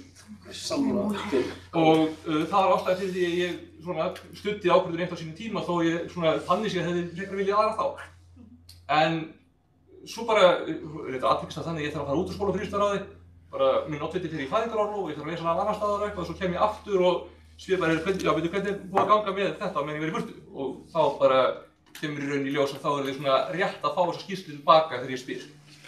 Og við bara, við vitum þetta hvað maður á að gera, því að það kemur í bara, niðurstaðan bara að það ekki hægt að fara leið 1. Allavega að miða við bara, þú þurft að finna bara það, það þarf að rýma þessa skóla á ákveðnum tíma og það þarf að finna skólastofur og það þarf að færa til og það þarf að verktaka og það bara, það tekst einhvern ekki að láta þessi púsl ganga upp í þessu leiði. Ég hef mjög mikinn skilning á því að fólk bara reitt yfir þessu og það sem ég reyna að gera hérna að reyna að velja leið áfram sem ég held að ég geti treyst að muni skila því að eftir einhver ár hérna þá verðum við komið með bara gott húsnæði og skólastarf sem virkar og þetta sé búið, eða þú veist. Og ég held að það, sko leið 4 sem ég svona mesta trú á, sérstaklega eftir að það er eiginlega búið að senda leið 1 tilbaka til okkar. Ekkert okkar langaði það. Enginn hefur nokkuð tímann valið þegar takið þessa leið 1 og geymið hann í 1,5 ár og ekkert gerist. Það myndi aldrei neitt nokkuð tímann ákveða það. En já, þetta er og svo myndi ég kannski vilja spyrja, myndi það breyta einhverju fyrir fólk ef að þessi möguleikar sem Helgi nefndi, ef það væri hægt að taka Laugalæk og Laugarnesskóla í sundur eftir aldri frekar heldur en eftir splittar skólaferðum, myndi það breyta einhverju með jákvæðni versus neikvæðni og hugmyndina eða skiptir það engu máli? Ef það væri hægt að ef við getum tryggt að það væri hægt að gera það án þess að hafa áhrif á viðhaldið og að bjóða út fyrir bygginguna á bílastæðinu til tímabundna húsnæðið, ef við gætum tryggt að það myndi ekki skerðast en við gætum eitthvað frestað loka ákvörðunum til að gefa lengri umsamningtíma og eitthvað svoleiðis, myndi það breyta einhverju? Ef ég kannski fæði svara þessu og fyrirgefa þetta ósmekklegt svar, en þetta er svona svolítið eins að spyrja eigum að lemja ykkur með kilvið að spýtu. Skiljum við, það er búið að þrönga hverfinu í svo viðbjóðslega stöðu. Bara fólk er að hætta í vinnum sinni, nemendur eru að veikjast, lítið börn. Við erum í þessari stöðu, það er ekki búið að gera neitt. Það er ekki eins og búið að hanna eða græja eða undirbúa neitt í þessu viðhaldi. Og nú erum við að berjast fyrir því að reyna að halda hverfinu okkar saman og skólunum. Þannig við ætlum ekki að fara að svara því hvort að með lemja okkur með kilvið að spýtu þegar það er búið að fremja glæpins. Skúrarnir eru byrjaðar að mikla. Já. Ekki glemma því. Já, eins og segi, við erum bara, þegar maður er að taka svona ákvörðun, þá er maður alltaf að velja skástu ákvörðunum sem maður upplifir þessi möguleg hverju sinni. Við erum ekki með tímavél, því miður, við erum ekki, það sem við höfum gert, þegar pólitíkin hefur aðkomu, við forgangsröðum þessu hverfi efst í þörf, við tryggjum það að viðhalds, að fjárfestingarpakkin sem fer í að bæta viðhald og skólastarfsemi sé ekki skertur þó svo að borgin sé að fara í rosalega samdrátt í fjárfestingarstefnu sinni. Það er, og við, þegar við erum að reyna að taka pólitískar ákvarðanir, þá erum við að reyna að tryggja það að þetta sé eins mikið í ferli og fá eins mikið framgang og við mögulega getum. Við erum náttúrulega ekki pólitískt í því að, arkitekthanna eða eitthvað svoleiðis, eða fara beinlínis í að ákveða eitthvað áhættumat eða eitthvað. En við viljum alveg rosalega mikið koma þessu í gang. Eina sem við tölum bara, þetta má ekki klikka. Við verðum að fara að fá sér húsnæði, við verðum að fara fá ákvörðunarleið sem hægt að fara áfram með, við verðum að tryggja sér peninga og þegar maður búinn að vera svona mikið bara, það verður að fara að gerast og færi tilbaka bara, sorry, við finnum ekki leið út úr þessu. Sorry, þetta er bara sama ræðan við höfum 2022. Mér langar bara að segja, bara því að þú vísir skýrsluna, ég les ekkert út úr þessari skýrslu þar sem að niðurstöðum sem þið eru að fá. Að skýrslan segi að það sé algjör forsendubrestur og það verður að breyta. Ég sé ekki þessar breytu forsendur. Það eru nefndar í einhver svona yfirbóðskenndum hætti, en þetta er ekkert rökstutt. Hvað er þetta bara akkur ekki hægt að láta tímalínuna ganga saman eins og Hildur er að benda á? Þetta er einhvern veginn bara einhverjum vonlægnarar, þetta stendst ekki neina djúpa skoðar. Sorry. Nú erum við komin aðeins út af spórinu, ég ætla að stoppa þetta. Við erum að halda áfram með mælendaskrá. Þú ert næstur, gjörðu svo vel. Það eru 10 mínútur eftir, þannig að það verið stutt orð. 10 mínútur, ég verið að halda fund á morgun, sko, þetta... Ég heit Agnar, ég er fulltrúi í skólaröða Laugarnesskóla og 3 börn í hverfinu. Er tiltölulega nýr inn í hverfið, kom upp inn fyrir 3 árum. Ég hef alls konar að segja og alls konar athugasemdir en ég ætla að reyna að hafa þetta á stutt. Og það tengist fyrst og fremst þessari hugmyndum sóttskóla á unglingastigi. Hver eru vænt áhrif á námsárangur eða þróun námsárangurs hjá nemendum í kjölfar þeirra breytinga, miðað við þá fyrir reynslu, því þið talið um reynslu í Hagaskóla og Fossvogsskóla og þá hvernig nemar, hvað gerir þið ráð fyrir hvernig gerir þið ráð fyrir að nemendur skili sér í framhaldsskóla og hversu vel undir það nám þeir verið búnir að lokna þessu. Mér finnst þetta vant alveg í umræðina og ég einhvern veginn stór efa að VFSO hafi tekið þetta í sína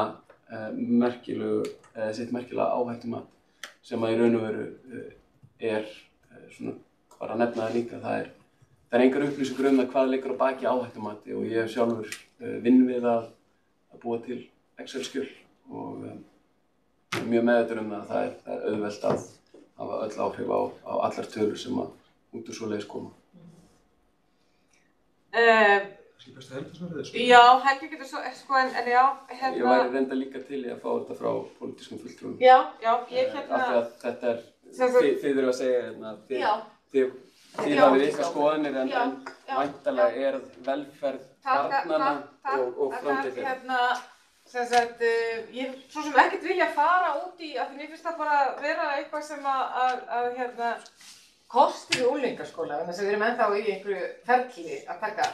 En við vitum það að rannsóknir sín, auðvitað eru rannsóknir ennþá tíbundar, það sýna á það, en við vitum það eftir reynslu okkar hér í Reykjavík að safnskólarnir hafa reynst ótrúlega vel einmitt til að styrkja unglingamenningu. Þannig að unglingamenning sem snýst á að bæði námsárangri, þegar við erum með stærri hópa, þá það er fleiri valfög, það eru það er hægt að einbeita sig betur að sér því sem að snýr sérstaklega að unglingum sjálfum. Vil ég þá nefna eins og til dæmis að við höfum verið með aukið, það er stærri deildir, stærri rými, þannig að það er eins og námsráðgjafar, stuðningur, leiklistarstarf, allt þetta blómstrar mjög vel og ég veit ekki betur heldur en að þau hafi skilað sér. Ég veit ekki hvort það er til rannsóknir á því og Helgi getur svarað því hvort það er munur á milli samskólana hvar þau skila sér og hvort það er minna brottfall.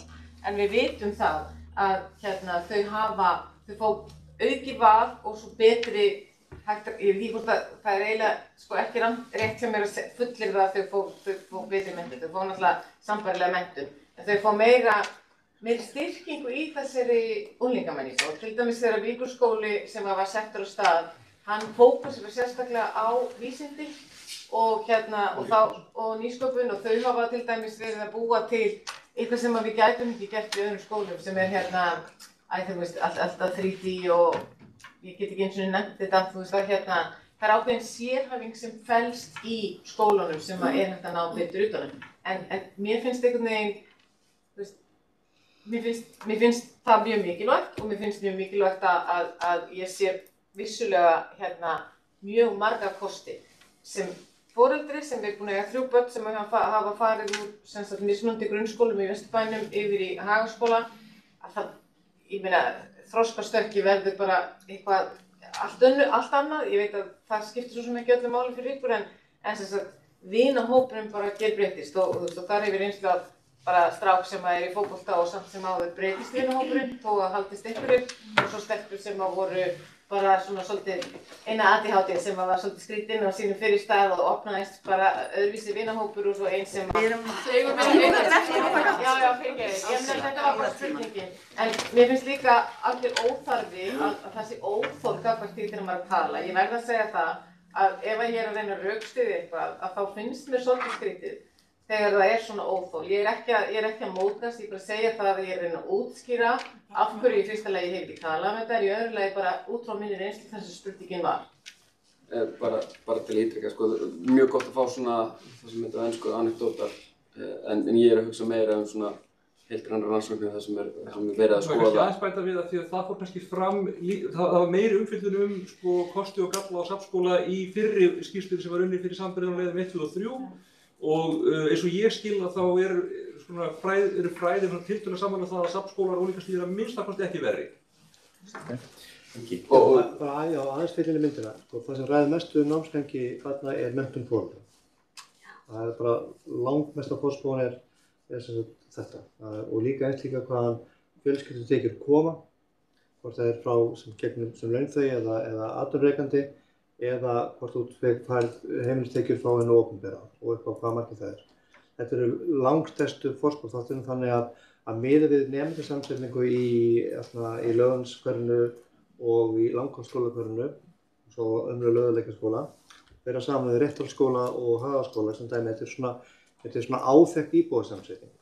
Þá eru allar líkur á því að þegar við erum komið með stærri skóla sem býður þá på meiri sérfræði hjá kennurum, að séu fleiri stærðfræðikennarar, fleiri náttúrufræðikennarar, það séu fleiri saman sem eru á sínu sérþekkingarsviði, að þeir geti átt teymisvinnu og samstarf sín á milli sem aftur eykur starfsmannavægi, minnkar starfsmannaveltu og eykur árangur. Það er verra þegar skólar eru of litlir, þegar það er bara einn sérfræðingur í fagi sem er eini náttúruverkkennarar sem dæmi í skólanum sem að getur hann ekki spegla sig við aðra. Þannig að þetta eykur fagmennskuna kringum þetta. Það er líka stærri skóla þau bjóða upp að búa til eins og Árný var að segja sérúrræði fyrir nemendur sem að þurfa sérstöku atlæti að halda, því stærri því meiri möguleikar á slíku og eins líka sem að búa að nefna að með samstarfi skóla og félagsmiðstöðvar sem er saman á þessari stærðargráðu að þá náum við líka að grípa óformlega námið mjög vel með krökkunum. Þannig að í stærðinni þá felast möguleikar en bara varðandi námið þá er skóli góð viðbót en það er foreldrarnir sem ráða langmest. Hvar liggja mörkin á milli stærri skóla og minni skóla í þessum skilningum? Sko ef við tökum bara stærðina eins og er núna í skólum, hversu stór unglingadeildin er og hvað hún er til þarna, að þá eru möguleikarnir í þessari samsetningu mun meiri heldur en er akkurat núna. Já. Ég ætla að stoppa hérna. Það eru 4 mínútur eftir að fundar boðinu sjálfu og ég legg til að við lengjum þetta aðeins og ég hvet fulltrúana til að sitja áfram með mér. Ef einhver þarf að fara á slaginu þá mun ég ekki dæma nema fulltrúana. En ég ætla þá að halda hans áfram, ég ætla að breyta aðeins, ég ætla að fá 3 spurningar í einu. Og bjóða þá Grétar, þú ert næstur og svo Silvía og Hún er næst svo á undan og... Kona hjá Hannesi, kona á vinstra horni, þú ert svo eftir henni. Adam, þitt tvær, já, gjörðu vel Grétar. Mér langaði að fá bregðast bara við tvennu út af því að þetta var svo falleg ræða hjá Helga. Mér langar að vita hvort þetta sama gildi barnaskólana, út af því að það verður að minnka barnaskólana, það verður þörfu áttið í safnskólan, hvort það sama gildi þar, út af því að þar er minni félagsleg fjölbreytni í minni skóla, kannski 1-2 bekki í hverjum árgangi, hvað það verður. Árlía, því þú varst að tala álag, það er bara sannarlega mjög mikið álag sem fylgir því að stunda nám og vinna í heilsuspillandi húsnæði og þið berið 100% ábyrgð á þeirri stöðu sem komin er. Og ef ég skildi þér rétt áðan, þá vil ég bara fá leiðrétta það að við heldum endurbætur eru nauðsynlegar og þær tefja ekki framtíðaruppbygginguna. Og ég sé þetta bara engan í þannig að tímalínunar þar sem þið þurfa að tefja viðhaldsaðgerðir sem bráðnauðsynlegar og þið skulduð okkur þær út af því að þessi ekki átt að taka ákvarðanir um framtíðar. Þetta er bara 2 ólíkar aðgerðir, þið þurfum bara að laga þetta húsnæði og gera það bara strax. Og svo vil ég líka fá að segja því að kom fram að umsagnir okkar eru ekki að tefja ferli. Og þið fáið ekki að kenna okkur það að við séum verið að tefja ykkar ferli út af því að við erum að skilja inn umsögnum og við erum ósammála. Þið berið ábyrgð á þessari stöðu og þið skulle gjöra svo vel að axla það ábyrgð. Ekki spurning. Og svo vil ég kannski bara spurningin sem ég vil það fá að spyrja er bara, ég vil að spyrja gjörna fulltrúa þessu. Hvar ætlið að skera launskvarði í sundur? Við hvað götur ætlið að skipta þau upp í þær? Sko, þú maður fá nokkra í röð. Þú veist það ekki? Ég? Já, komið sæl Heiðrið ég og er 3 barna móðir í Laugardalnum. Ég hef alltaf búið hér. Var í leikskóla, grunnskóla, laugalækjarskóla. Búið Hátúni, Brekkulæk, Teigunum, Rauðalæk, núna Laugarnesvegi. Það sem stingur mig helst að því að tala til að gera sem er besta fyrir börnin. Það er svo erfitt fyrir börnin að vera í einhverju viðhaldsframkvæmdum og meðan vera að byggja niður viðbyggingu. Ef við skildum eftir að fara í 4 framkvæmdir, það verður að fara viðhald í 3 skólum og byggja 1 nýjan. Í staðinn, en við viljum láta viðhald í 3 og byggja 3 nýja. Þannig við viljum 2 í skóla í viðbót. Við viljum þá 6 framkvæmdir, þið viljið 4. Og það er ómögulegt að fara í 6. Það er best fyrir börnin okkar ef við förum í 4, ef við skildum rétt, eða ekki. Mér langar eiginlega að vita, mér langar að halda áfram þessari umræðu með að skera hverfið, einmitt hvað ætlaði að skera hverfið og hafi ég tekið inn í myndina þetta rótgróna samfélag sem er inn í Laugardalnum. Ég hef aldrei fundið fyrir hvort ég búið í Túnunum, Teigunum, Lækjunum, ég tilheyri bara Laugarnesskóla, ég fór með vinum mínum í Laugalækjarskóla, ég var með mér leikskóla, sem kennararnir kenndi mér leikskóla og kendi mér börnunum mínum í leikskóla. Þá bara að segja við börnin mín, herri já, þessi vinurinn er að fara í Laugalækjarskóla því hann býr hérna megin og þessi vinurinn er að fara í Laugarnesskóla, hann býr hérna megin. Er þetta þess virði fyrir 2 færri byggingar? Og annað líka, af hverju getur fara í viðhaldsframkvæmdir? Þið þurfið að afhenda skólann 23 ára, ekki? Þið þurfum að fá hann, við erum að fara í gáma, af hverju getið ekki byggt á sama tíma. Þið eru alltaf að fara að vera í viðhaldsframkvæmdum og nýbyggingarframkvæmdum af hverju geta að gera á sama stað. Börnin ekki að fara að vera þarna. Ég sé ekki hann ómöguleika. Já, Silvía heiti ég er formaður foreldrafélags Langholtsskóla. Nú, Helgi sagði hérna áðan í kynningunni sinni að Skeifan tilheyrði Álftamýraskóla og það er ekki rétt. Hún tilheyrir Vogaskóla og Álftamýraskóli, Orkureiturinn tilheyrir Álftamýraskóla, en með þessari leið 4 þá er áætlað að blessu börnin sem eru að sjálfsögðu bara rétt við Langholtsskóla fari af Orkureitnum í Langholtsskóla og af Skeifureitnum yfir í Langholtsskóla. Er búið að hugsa út í það að það þarf að byggja við Langholtsskóla þegar þessi börn eru hvort þið er komin? Er eitthvað búið að hugsa út í það? Nú þegar þarf að byggja við Langholtsskóla, það eru 10 færanlegar kennslustofur fyrir utan skóla sem eru bæði nýbúðaðar miklu í töluvert nokkrum af húsunum. Og sko, það er til forsögn fyrir Langholtsskóla. Hún er til. Hún er meira að segja bara frá árinu 2020 minni mig. Hvaða sóun af peningum skattborgara er þetta?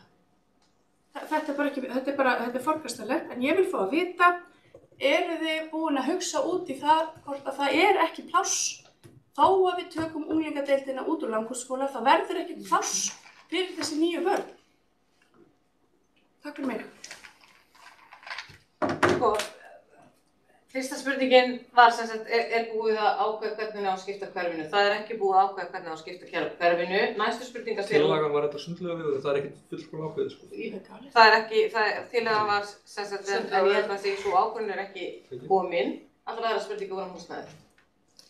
Það var reyndar einn spurning sem var að gæðir í minni skólum, ef ég mætti grípa frambolta. Það er rétt þegar við erum að horfa á stærðina í unglingaskólum og er það út af sérfræðikennarana og valfræðin og fleira sem Árlía nefndi. Í yngri barnaskólum þá höfum meira verið þá eru kennararnir með fjölfræði menntun. Að yngri barnakennslan er kennt þannig að það er gert ráð fyrir að kennarar sé að kenna öll námssvið. Og þannig er meira verið að hugsa minna og nærandi umhverfi kringum yngri börnin og skiptir lóðinu stærðanna miklu máli gagnvart yngri börnunum. Það gildir ekki nákvæmlega sama, það er tölur breyting á frímötniðkun krakkana hvort það er unglingar eða yngri börn. Unglingarnir eru mjög mikið inn í skólunum bara, það er ekki svo í sletti bara að hanga saman í frímyndum á meðan að það er mikil útiveru og íþróttaleikir hjá yngri börnunum.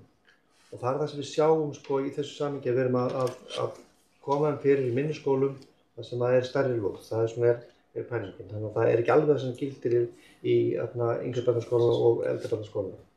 Það er rétt bara varðandi, sko, þú segir að Skeifan sé ekki í hluta Álftamýraskóla.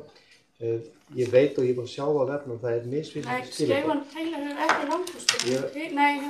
Það er misvísandi skilaboð á... Hún tilheyrir við Vogaskóla. Það stendur á vef Reykjavíkurborgar. Á vef Reykjavíkurborgar er að við ferðum inn á borgarvefsíðuna. Ég raki með augun í þetta að þetta það er svona misvísandi upplýsingar á vefnum. Það sem við förum eftir er það sem stendur á borgarvefsíðunni. Þar er Skeifan öll undir Álftamýraskóla. En sannarlega erum við að fara yfir þessi gögn all aftur og við erum að reyna að gera þessu vel og mögulega getum vegna þess að eitt af það sem er búið að vekja athygli á og kom fram í umræðu hjá Þrótti og reyndar hefur við líka eftir þetta á fundunum í Langholtsskóla að það var spurningin sko hvað með Vogaskóla? Á að skilja hann alveg frá. Og það er eitt af því sem við erum að fara yfir bara töluleg gögn kringum þetta á að taka Vogaskóla inn í myndina, í unglingaskólann, hversu stór var hann þá, er það forsvaranlegt og eins þá líka með reitina sérstaklega í Skeifunni að því að búið að benda okkur á að það er til dæmis göngubrú beint yfir í Breiðagerðisskóla og svo rétt ofan.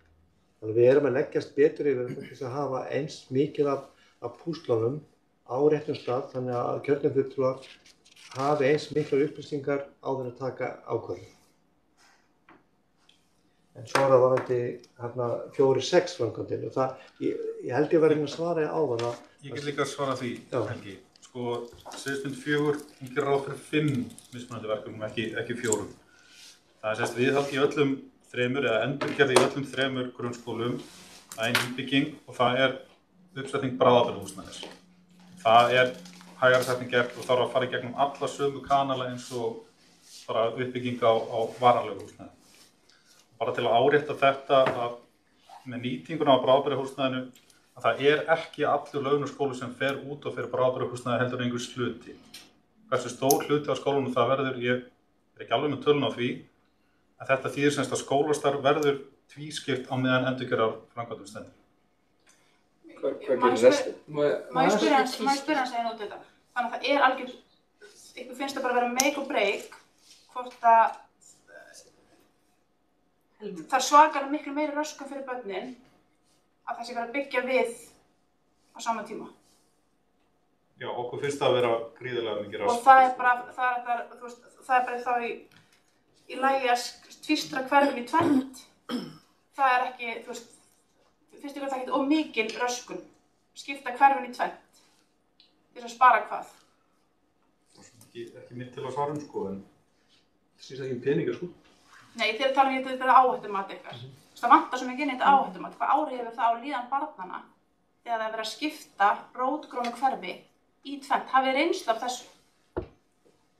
Við höfum auðvitað reynslu af svo norðan Grafarvogi, það ekki?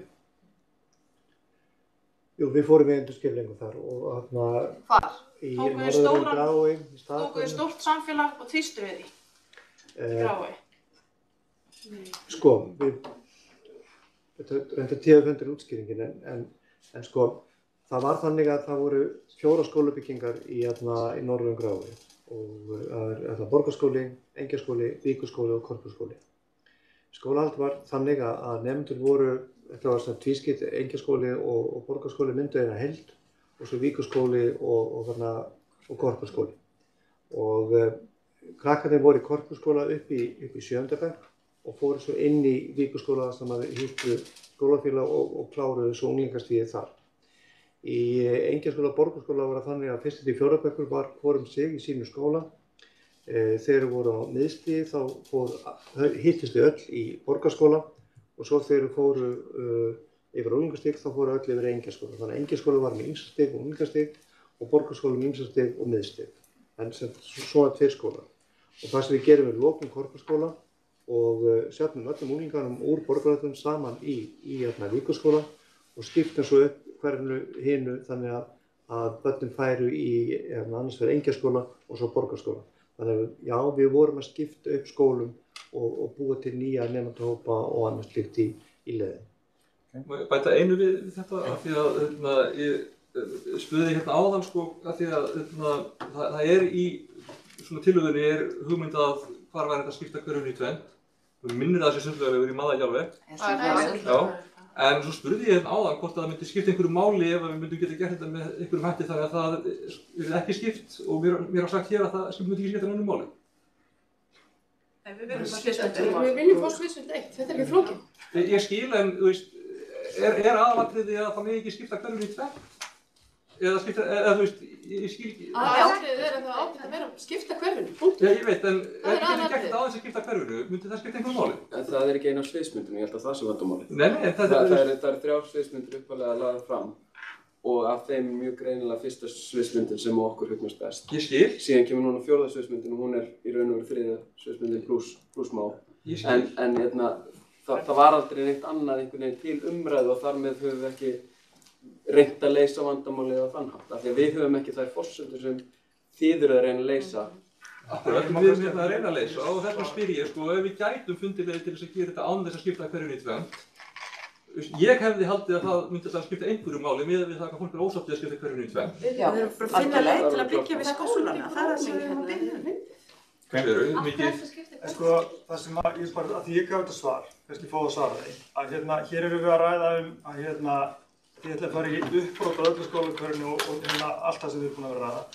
Já, og við erum að reyna að berjast fyrir því að halda áfram farsælu skólakörinu. Við erum ekki hér komin til þess að semja einhverjar lágmarkskröfur sem við gerum ef við ætla að taka stóra ákvörðun sem við viljum ekki. Af því það er líka bara fullt af hlutum, þannig að aðrir heldur bara að vera í Laugarneskverfi sem þú veist, Langholtsskóli og þetta glærinn sem kom inn við erum rétt að breyka það með þessari stækkun að ná með áallar húsnæðiskost 2040. Þú veist, það er uppbygging á grænum svæðinu í Laugardal sem við erum bara engan veginn sammála að eiga að fara að gera. Þú veist, og fullt af þessum breytum sem við erum að ræða ekki bara hverfi í Laugardal. Þannig að það er ósanngjarnt að stilla því þannig að við eigum núna að fara að semja einhverja lágmarkskröfur, bara þú veist, til að svara því stælalaust. Og ég þá kannski aðeins bara aftur, ég frá fullkomlega skilning á því, ég bara, einu sem að, þú veist, þegar maður með svona erfiðar aðstæður fyrir framan sig, það er svona eiginlega búið að segja okkur að þeim tækir ekki láta leið eitt ganga, og að fólk sé ekki að kaupa það útskýringar, þá allavega fengum það tilbaka. Ég treyst alveg fagmennsku þess að fólk sem það hefði ekki sittið á höndum sér í 1,5 ár nema að hafa góð ástæði til og þau myndi ekki koma til okkur og ljúga á okkur hverju. Var ekki að gleyma þessum nýju byggingum? Má ég bara klára? Þannig að ég er að reyna að velja úr hvað tel ég að sé besta leiðin til þess að koma þessi í farveg. Ég óttast að ef að niðurstaðan væri, við reynum bara að leiða eitt áfram, að þá myndum við bara koma aftur í 1 ár og við myndum fá það tilbaka bara, við vorum búin að segja þetta myndi ekki virka, þannig af hverju voru að segja okkur að reyna betur, eða þú veist. Þú getur bara að fara í viðhaldi í millitíðinni. Hvað það sem virkar ekki? Það hefur ekki aldrei komið fram. Við myndum koma út aðeins út af spórunum. Svo taka 3 ár aftur í röð, nema að ég hafi einhver svör sem ég vil bæta við, nei. Það er Hulda, Alexandra, þú ert á mannskráð líka. Ok, Bryndís, Björns og svo Lilja. Ég heiti Birta. Þú ert með fyrst. Ég er fyrst, Birta. Herru, ég verð að fá að svara nokkuð sem er búið að koma fram áður en kemur spurninguna. Árelía, þú talar sem foreldri álag á kennara og skólastjóra við það að vera í þessum framkvæmdum. En allir skólastjórarnir og kennararnir eru sammála að fara í það framkvæmd. Við myndum halda þetta fagfólk. Við erum bara að fá að þau séu fullfærum að meta þetta sjálf. Að ekki að einhver einn aðili ákveði það fyrir þau. Annað. Alessandra, þú talaðir að þið forgangsröðu þessu verkefni efst. Samt beið skýrslan í hálft ár í skúffu. Hvað er að gerast með hinn verkefnin þá? Og þú talar líka sem ég langar rosalega, að það er ekki hægt að láta þessi púsl ganga upp. Megum við fá að sjá þessi púsl? Megum við fá að sjá hvaða framkvæmdir liggja fyrir, hvað taka þau langan tíma? Hérna erum við með fullt af fólki bak við okkur sem langar að leysa þetta, örugglega miklu meira en þessu borgarstarfsfólki. Og þetta er bara fyrir börnin okkar og bara fyrir fjölskyldun okkar. Megum við fá að sjá þessi púsl? Þetta er samt ekki spurningin mín. Ég skil ekki af hverju að vera tróðsund fyrir sumarfrí. Þó að sviðsmynd 4 er samþykkt hérna í dag. Það þarf að ákvæða staðsetningu, það þarf að teikna, það þarf að hanna, það þarf að undirbúa og svo framvegis. Það er aldrei steypt fyrir í fyrsta lagi sumarið 2025. Erum við í alvöru að bíða eftir ákvörðun að fara í viðhald og á skólanum okkar eftir því hvenær þessi ákvörðun er tekin? Spurningin mín er, hvaða viðhald fer af stað í Langholtsskóla, en með svo endilega fyrir alla skólana, núna leið á skólanum líkur?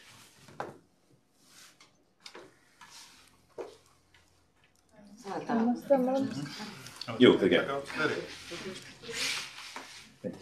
Já, ég heiti Bryndís, ég er formaður stjórnar foreldrafélags í Laugalækjarskóla og ég á börn bæði á grunnskólastigi, þessast í Laugalækjarskóla og í Laugalækjarskóla.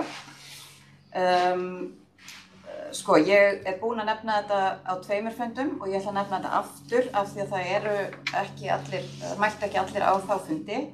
Og þá langar mig aðeins að hnýta í þarna með félagslegu þættina og ég veit að þið viti hvað ég er að tala um og það er hvernig það var metið frá fundinum í Laugalækjarskóla fram að fundinum í Laugarnesskóla sem var daginn eftir varðandi þá þætti þessa skiptingu Sundlaugaveg og húsnæðin við Kleppsveg, Laugarnesveg, Kirkjusandsreitin, þar sem að búa í raun mun fleiri viðkvæmir hópar heldur en sunnanmegin Sundlaugavegar. Efnaminni fjölskyldur, hælsleitendur, innflytjendur og ég veit að þetta er mjög viðkvæmt en við náttúrulega viljum helst búa í blandari byggð Við viljum ekki að einhver ákveðin hópur sé á einhverjum ákveðnum stað. Þú sagðir á fundinum í Ljónaskóla að þið hefðu kíkt yfir þetta þarna frá því kvöldinu áður og hefðu ekki séð að þetta skipti einhverju, að það væri marktækur munur á þessu og ég vil vita bara nákvæmlega hvað kom út úr því mati og hvernig það var metið. Að segja að reynslan hafi verið metin að reynsla Fossvogsskóla, sko þessar fjölmörgu kvartanir sem þið fenguð vegna framkvæmda við Fossvogsskóla, það var ekki vegna framkvæmdana sjálfra heldur vegna seinagangs að hefja framkvæmdir. Þannig að það voru allar kvartanirnar. Eitt enn, safnskóli á unglingastigi.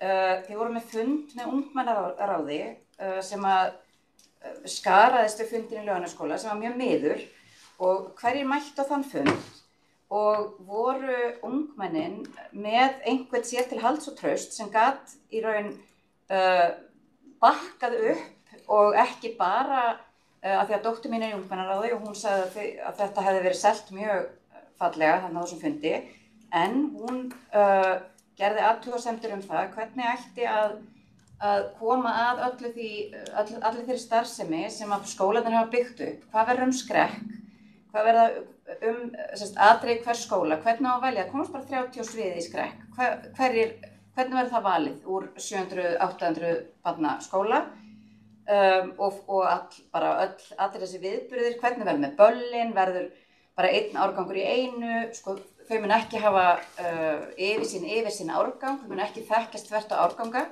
hvernig ætlið að gera þetta og það er mjög ósanngjarnt að fara í að bera þetta saman við Réttarholtsskóla sem er búin að vera sko safnskóli fyrir 2 skóla úr þá þegar skiptum hverfum í 20 ára og þetta er allt annað mál. Umsagnarferlið, við erum öll í fullri vinnu, við fáum örfáa daga til að skila umsögn, við erum sveitt að reyna í vinnunni, að vinna í einhverjum opnum skjölum, þetta er algjörlega fyrir neðan allar hellur og ég veit ekki hvort við náum að skila þessum umsögnum fyrir fyrst. Takk fyrir. Lilja? Já, takk. Eins og þá vil ég bara koma með nokkrar ábendingar á því ég kem með erindin en það er vegna þess að ég hef líka kannski eitthvað fram að færa sem aðrir hafa ekki. Ég var með börn í Vogaskóla þegar við byggtum hann. Það voru 2 árgangar fluttir úr skólanum á meðan og svæði sem byggingum þangað á voru bara vel afgirtar og þetta var bara mjög flott framkvæmd og gekk vel og auðvitað var það álag á starfsfólkið en aðalálagið þar var vegna þess að það var farið í hönnun á opnum skóla sem var algjörlega nýtt fyrir öllum sem þarna starfuðu og það var það sem fyrst og fremst fældist fyrir fólki að finna út úr en ekki annað. Þannig að bara svo það sé sagt að þá var það kannski aðalega útfærslumál heldur en annað. Það var illa farið með okkar tíma að þessi skýrsla liggi í 6 mánuði í skúffu einhvers staðar og borgarstjórnarfundurinn hefði nú svo sannarlega mátt vera vettvangur til að byrja að ræða þetta. Og ég tek undir þetta að þessi tímalína sem er búið að stilla upp hún þetta er svona, lítur ekki vel út gagnvart því að vilja eiga eitthvað samtal. Ég vil sko bara beina því til kjörinn fulltrúa að minna þá á hversu mikill aðstöðumunur milli hverfa borgarinnar að þegar að sko öll aðstæðan í eins og Úlfarsárdal er bara hönnuð alþjóðlega, þú ert með bókasafni, sundlaugina, íþróttaaðstöðuna og nýju skólana alveg frá 1. upp í 10. bekk og bara allt á einum og sama blettinum og þetta er náttúrulega bara dýrð og dásemd en hér er verið að byggja endalaust. Þetta er hagkvæmasta bygging í Reykjavík gagnvart borginni, það þarf hvergi að malbika vegspotta, má segja, lagnir alla til, þannig að innviða viðbót fyrir Reykjavíkurborg er bara algjörlega í lágmarki og samt erum við á þessum stað. Og meira að segja með áframhaldandi óheppilegum ákvörðunum hjá Uskinu í því að leyfa mönnum að breyta þessum deiluskipulagi, þá er verið að gera vandann ennþá meiri. Og hann er búinn að vera til staðar og þekktur í 6 ár. Það er búið að vera að flagga þessu alveg frá þeim tíma og þá var mér eitthvað sagt að það væri ekkert vandamál að þið fara að byggja við lögregluskóla strax og svo myndi þetta fara koll á kolli. Ég vil nefna tvennt. Annars vegar unglingaskóli að því að mér finnst, og eins og fleiri hafa nefnt, þá erum við að fara mjög bratt í þetta.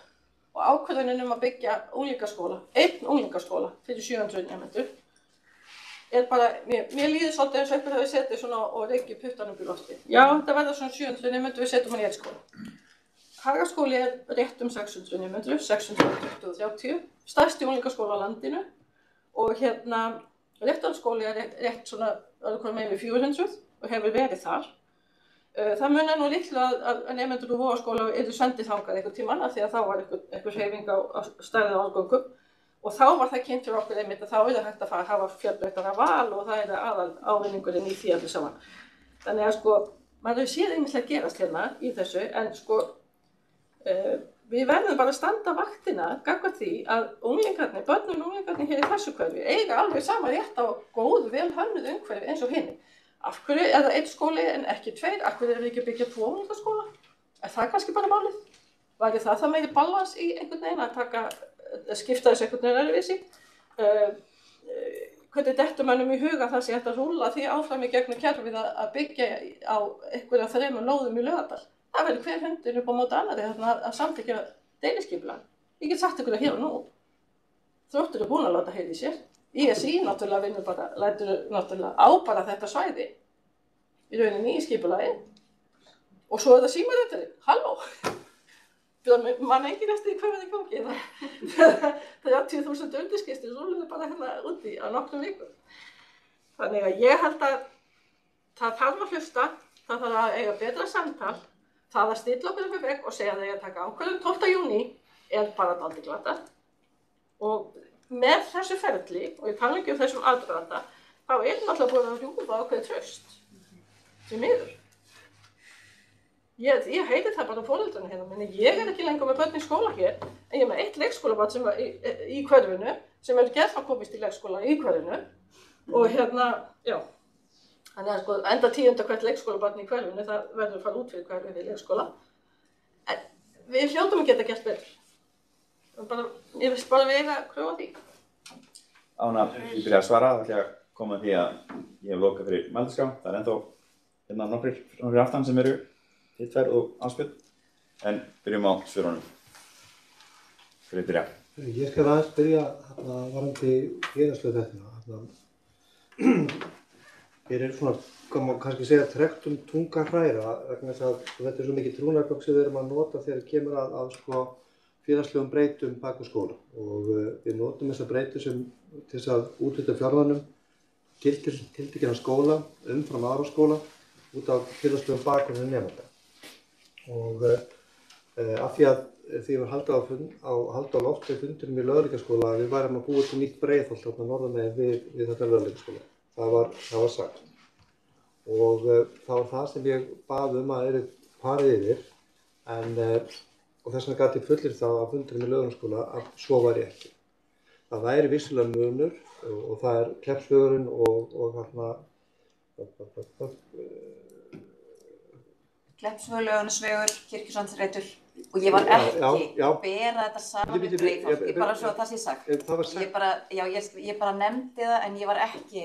Það var það sem ég var að hversu ýkt þetta væri og við reynum skerum skólanum sem eru með félagslega þyngd sem metin 0,5 og upp í 1, þeir fá viðbótarstuðning í fjármagni og þeir sem eru fyrir neðan fá ekki stuðning.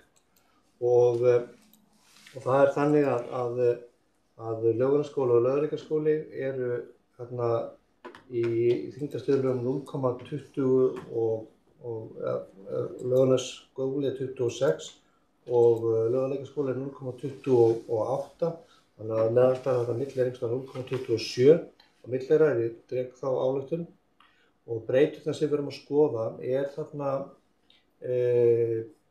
það er hlutfall einstæðra foreldra, það er hvort það tekist undir lágtekjumörkum, hvort það sé innflytjendur, hvort það sé greiðslur frá hinu opinbera sem stór hluti af heildartekjum heimilisins, foreldrar með háskólamenntun og svo foreldrar eingöngu með grunnskólamenntun. Þetta eru svona breyturnar sem við notum til að meta þennan lágstuðul og miðað við 23 að þá er þetta staðan í Laugalækjarskóla og þó svo að við værum að skipta honum upp og þá myndum aldrei það væri svona munur á milli skólanum við sjáum það alveg út af samsetningu en þó ekki þannig að það færi til dæmis upp í stöðun eins og er í Langholtsskóla. Það vitum við.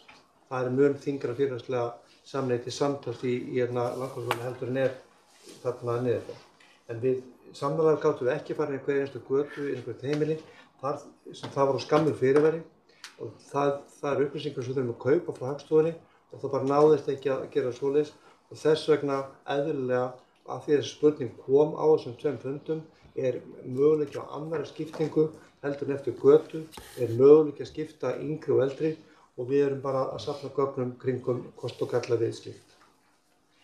Annað, varðandi ungmennaráð og samtala þar, Soffía var þar.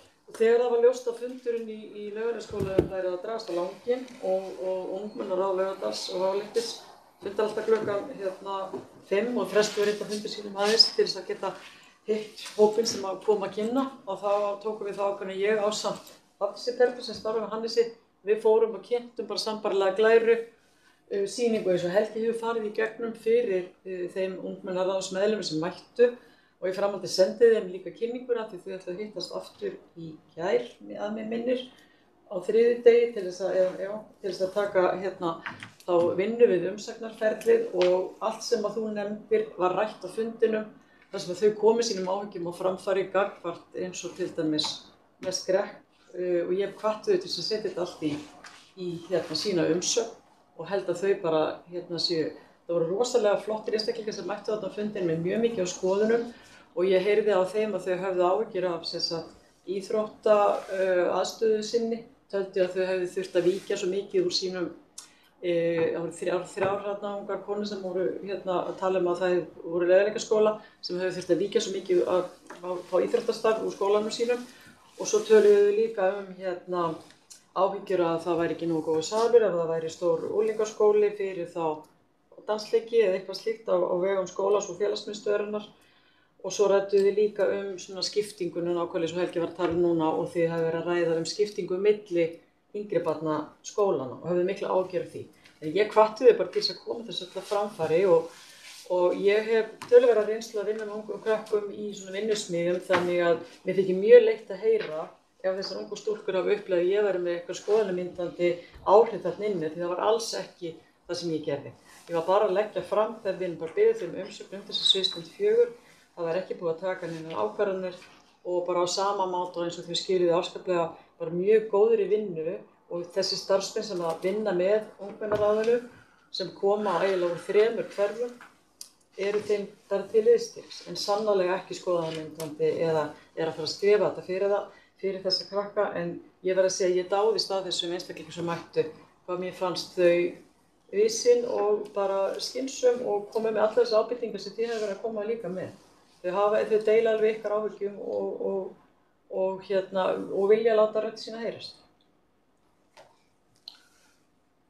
Við gengum stakla. Það nátti eftir að nefna eitthvað með framkvæmdendar. Já, það er spurt út í viðhald í Langholtsskóla í sumar. Náttúrulega stærsta verkefni er að klára endurgerð á svokallari C-álmu. Loksins hægt að setja fullan kraft í það og meðan eftir að skóla er slitið, þannig að við stefnum bara fyllilega á það að klára það verkefni fyrir skólasetningu í haust. Sennilega verða svo einhverja framkvæmdir í burðarliðnum í búningsklefa og svokallari húsvarðaríbúð. Við höfum eftir að greina það aðeins betur og skýra betur frá því. Svo gerir ég bara fastlega ráð fyrir því að það veri gerð heildstæð úttekt á forsendur samþykkts viðhaldságtaks sem tekur þá til innivistar, hljóðvistar, ástands, ytra byrðis, aðgengis og uppfærslu til nútíma kennslu á það. Þetta er svona kannski það helsta sem er að frétta á Langholtsskóla í sumar. Veistu hvenær þessu úttekt færi fram fyrir þér? Hvenær var búast til niðurstöðum á mygluprófum? Það komu einhverjar niðurstöður fyrir einhvern dögum síðan sem að ég bara gerir ráð fyrir að skólastjóri upplýsi ykkur foreldra en ég veit ekki betur en að þær hafa bara komið nokkuð vel út og að það sem við erum að gera í mótvæðisleikjunum sé að skila árangri sem við erum bara mjög glöð með. Við erum líka ávarpa það að tala hérna áðan ef ég skildi rétt að ISI ætti þennan svokallaða þríhyrning. Nei, bílastæður við stúkuna. Já, ok. Það svæði deiliskipulagt við íþróttahúsnæði og íþróttastarfsemi. Sem þið lofuðu samt fyrir leikskóla fyrir akkurat ára síðan. Bíðandi eftir leikskólaplási. Já, er að tala um síðasta bílastæð á KSÍ? Borgin á það. Borgin á það já, en í deiliskipulagi eða skipulagt undir íþróttastarfsemi. Það hefur verið deiliskipulagt að nýju. Undir leikskóla. Ég undir leikskóla. Leikskóla og svo núna breyta því að það er svo margir leikskólar. Þannig að bara í minni háttar deiliskipulagsbreytingu sem gerir ráð fyrir starfsemi grunnskóla eða bara skólastarfsemi yfir höfuð. Útvarpsheimili á Laugardalnum, það er stílinn. Tímafresturinn, ég langar aðeins að koma inn í það og fá komin fram. Ég ætla aðeins að koma inn á það í má. Ég er eiginlega bara frekar sammála með það að þetta er of knappur rammi. Ég hef líka skilning á því að sviðinu finnst skipta máli að vera komin með einhverja línur til þess að vinna út frá í sumar. Þannig að það er kannski ástæða fyrir því þetta er að koma svona og áreiðlega fara að sé við það líka. Kannski er það samt bara óraunhæf vænting og sko, eins og ég segi, ég held að við getum alveg örugglega fundið út úr því að þó að við, að því að sko fólk hefur líka áhyggjur af því að ef að við myndum fresta, þú veist, svona með 2 vikur þá er erfitt að ná því sko fyrir áður en að borgarstjórn fyrir sumarleyfi og fólki þetta alltaf þetta er bara afgreitt í borgarráði, en það er hægt að kalla fram aukafund borgarstjórnar, þannig séð, það er ekkert svo Hver er tilgangurinn ef það er ekki vegna byggingarnar því að vegna þess að fyrsta lagi það getur alveg haft áhrif það getur alveg að einhverju leyti speglast yfir á viðhaldið ef þú veist ekki hvort að hluti af lóðinni er laus undir vinnusvæði fyrir verktaka í viðhaldi eða hvort að það er að taka frá fyrir mögulega viðbyggingu eitthvað svoleiðis. En það er líka bara það að fólki liggur á að fara að hanna og bjóða út nýbyggingar, hvort sem að það eru viðbyggingar eða nýtt hús. Þannig að sko, það er örugglega hægt að fundrita þannig að sko, viðhaldið tefjist ekki þó að við tefjum einhverjum þessu. En það er held ég ekki hægt að fundrita þannig að nýframkvæmdir tefjist ekki þó að við, eða þú veist. Þannig að það er kannski þannig. Við erum eiginlega búið með tímann. Við langar að fá spurningarnar ykkar 3 Ásbjörn og þið 2 hérna lengst frá mér. Á vinstri væng hjá mér og fá þær fram svo að því að slíta fundi. En það er möguleiki þá að kannski þeir sem hafa svörin geti verið hérna aðeins lengur og svara ykkar spurningum. En við erum bara, ég held að þú hafi verið fyrst. Ég heiti Snjólaug og er foreldri eins og margir aðrir. Ætla að vera öðruvísi en allir aðrir, vera bæði stuttorð og jákvæð. Sko, það er auðvitað búið að fara mjög vel yfir það af hverju foreldrar hverfisins eru grautfúlir og það þarf kannski ekkert að fara yfir það meira. En staðan er svoleiðis og það eru 2 spurningar sem ég hef. Í fyrsta lagi, ef að þessi sviðsmynd 4 verður ákveðin sem að ég get nú bara, sem ég finnst það tilhugsun að vera eftir 60 mánuði að vera komið með sko í raun og veru 4 skóla í toppstandi. Ég bara sé ekki að það sé rosalega slæmt sko. En er hægt að treysta á vegna þess að það hefur ekki verið hægt að treysta alveg á þessu borgin segir. Er hægt að treysta á að það standist? Og hinn spurningin sem ég langaði til þess að koma á framfæri það er ef að það er gífurleg andstaða og það eru að koma þessir mjög svo reiður raddir sem hafa verið að heyrast núna, myndi það fresta að það væri farið af stað og myndi það fresta því að hlutir yrðu í sæmilega góðu standi fyrir börnum? Ásbjörn. Það er ein ábending, ég hefði eftir Sverri Óskarssyni, fyrrverandi bæjarfulltrúi í Kópavogi og starfsmanni mennta, vísinda eitthvað, var að það séu engar rannsóknir sem sýni að krökkunum líði betur í unglingaskóla heldur en í heildstæðum skóla. Bara að það sýndi ekki fram, við getum ekki notað þessi rök nema þið finnið þessar skýrslur. Svo er eitt sem ég ágjur af, við búum til 3 barnaskóla eða 4 við þetta góðskóla með, hvernig samsetning í raun kennarana verði. Verði þau ekki bara barnaskólarnir bara með kvenfólki og unglingaskólarnir með karlköllum. Okkur verður mikil gæfa að hafa mikið af karlkyns starfsfólki í langskóla og ég fagna því og ég vil bara við stöðum að því. Ég held að þessi ákvörðun að búa til unglingaskóla gerir það ekki. Og svo í lokin, ég ætla að vera neikvæður, það er búið að rugla okkur fólk svo mikið að við höfum ekki tíma til að berast gegn veipshoppum í nákvæmni í skólan og sinna forvarnastarfi. Við erum bara, það fyrir öll orkan okkar í þetta. Þannig að þetta er bara, já. Takk fyrir það, Ísbjörn. Já, það sem ég fannst svona upphafi verst við allt saman var þegar þetta skipta hverfinu í 2. Mér langaði bara að vita hver ástæðan fyrir að það var tekin, að sú hugmyndir á borðinu að skipta sér 2 litla grunnskóla sikur með á götuna en ekki að hafa yngri og eldri í þá kannski 5 skólum eða hvað það verður. Og hvort að segja eitthvað því til fyrirstöðu að það getur orðið þannig, þá erum við ekki að skipta hverjum einhverju. Þegar maður þarf alltaf að hugsa í lausnum að þegar maður heyrist þetta verið saman. Ok, ég eitthvað snögg svör hér áður en við klárum. Ég held að það er best sko að þarna Hannes varandi á þessum raunhæðar og ég held að ég getur talað verið mun allra að það kemur ekki til álita að fóta þessi andstæða aðgerðir frestist. Það er bara ekki nokkuð líka. Við erum ekki fólk alls ekki einhverju slag við íbúa hverfisins, langt frá því. Kynjahlutfall, já, þetta áhyggjuefni. Það er alveg sammála þannig að við vitum að í yngirbeinaskólum þá er meira konur sem nemendum og karlkennarar meira á yngri það er alveg hárrétt. Varðandi þetta með rannsóknir, hvort þessi til eitthvað sem segir að safnskólar sé betur en aðrir, eins og ég var að reyna að segja og ég vonandi að ég hef ekki verið að segja það að þeir væru örugglega betur en aðrir. Ég sagði þess að menntunarbakgrunn foreldrisfræðir og mest og hann er sambærilegur á milli þessara hverfa. Og síðan yngri eldri, þetta er eitt af því sem við erum að skoða núna vegna þess að það verður bara að segja eins og í vinnunni. Það er hvorki í fyrstu umferðinni, í annarri þá kom þessi möguleika upp á borðið og þess vegna erum við að skoða mjög alvarlega eins og við gerum alveg grein fyrir þessar áhyggjur sem menn hafa að þetta sé röskun og það er margir svona praktískir kostir við þetta líka sem ég sé en þannig að við erum bara að setja saman gögnum þannig að skólafríkisráð og borgarráð hafi nauðsynlegar upplýsingar til þess að taka það. Varðandi tímann, það er eitthvað sem ég bið kjörnum fulltrúa að svara.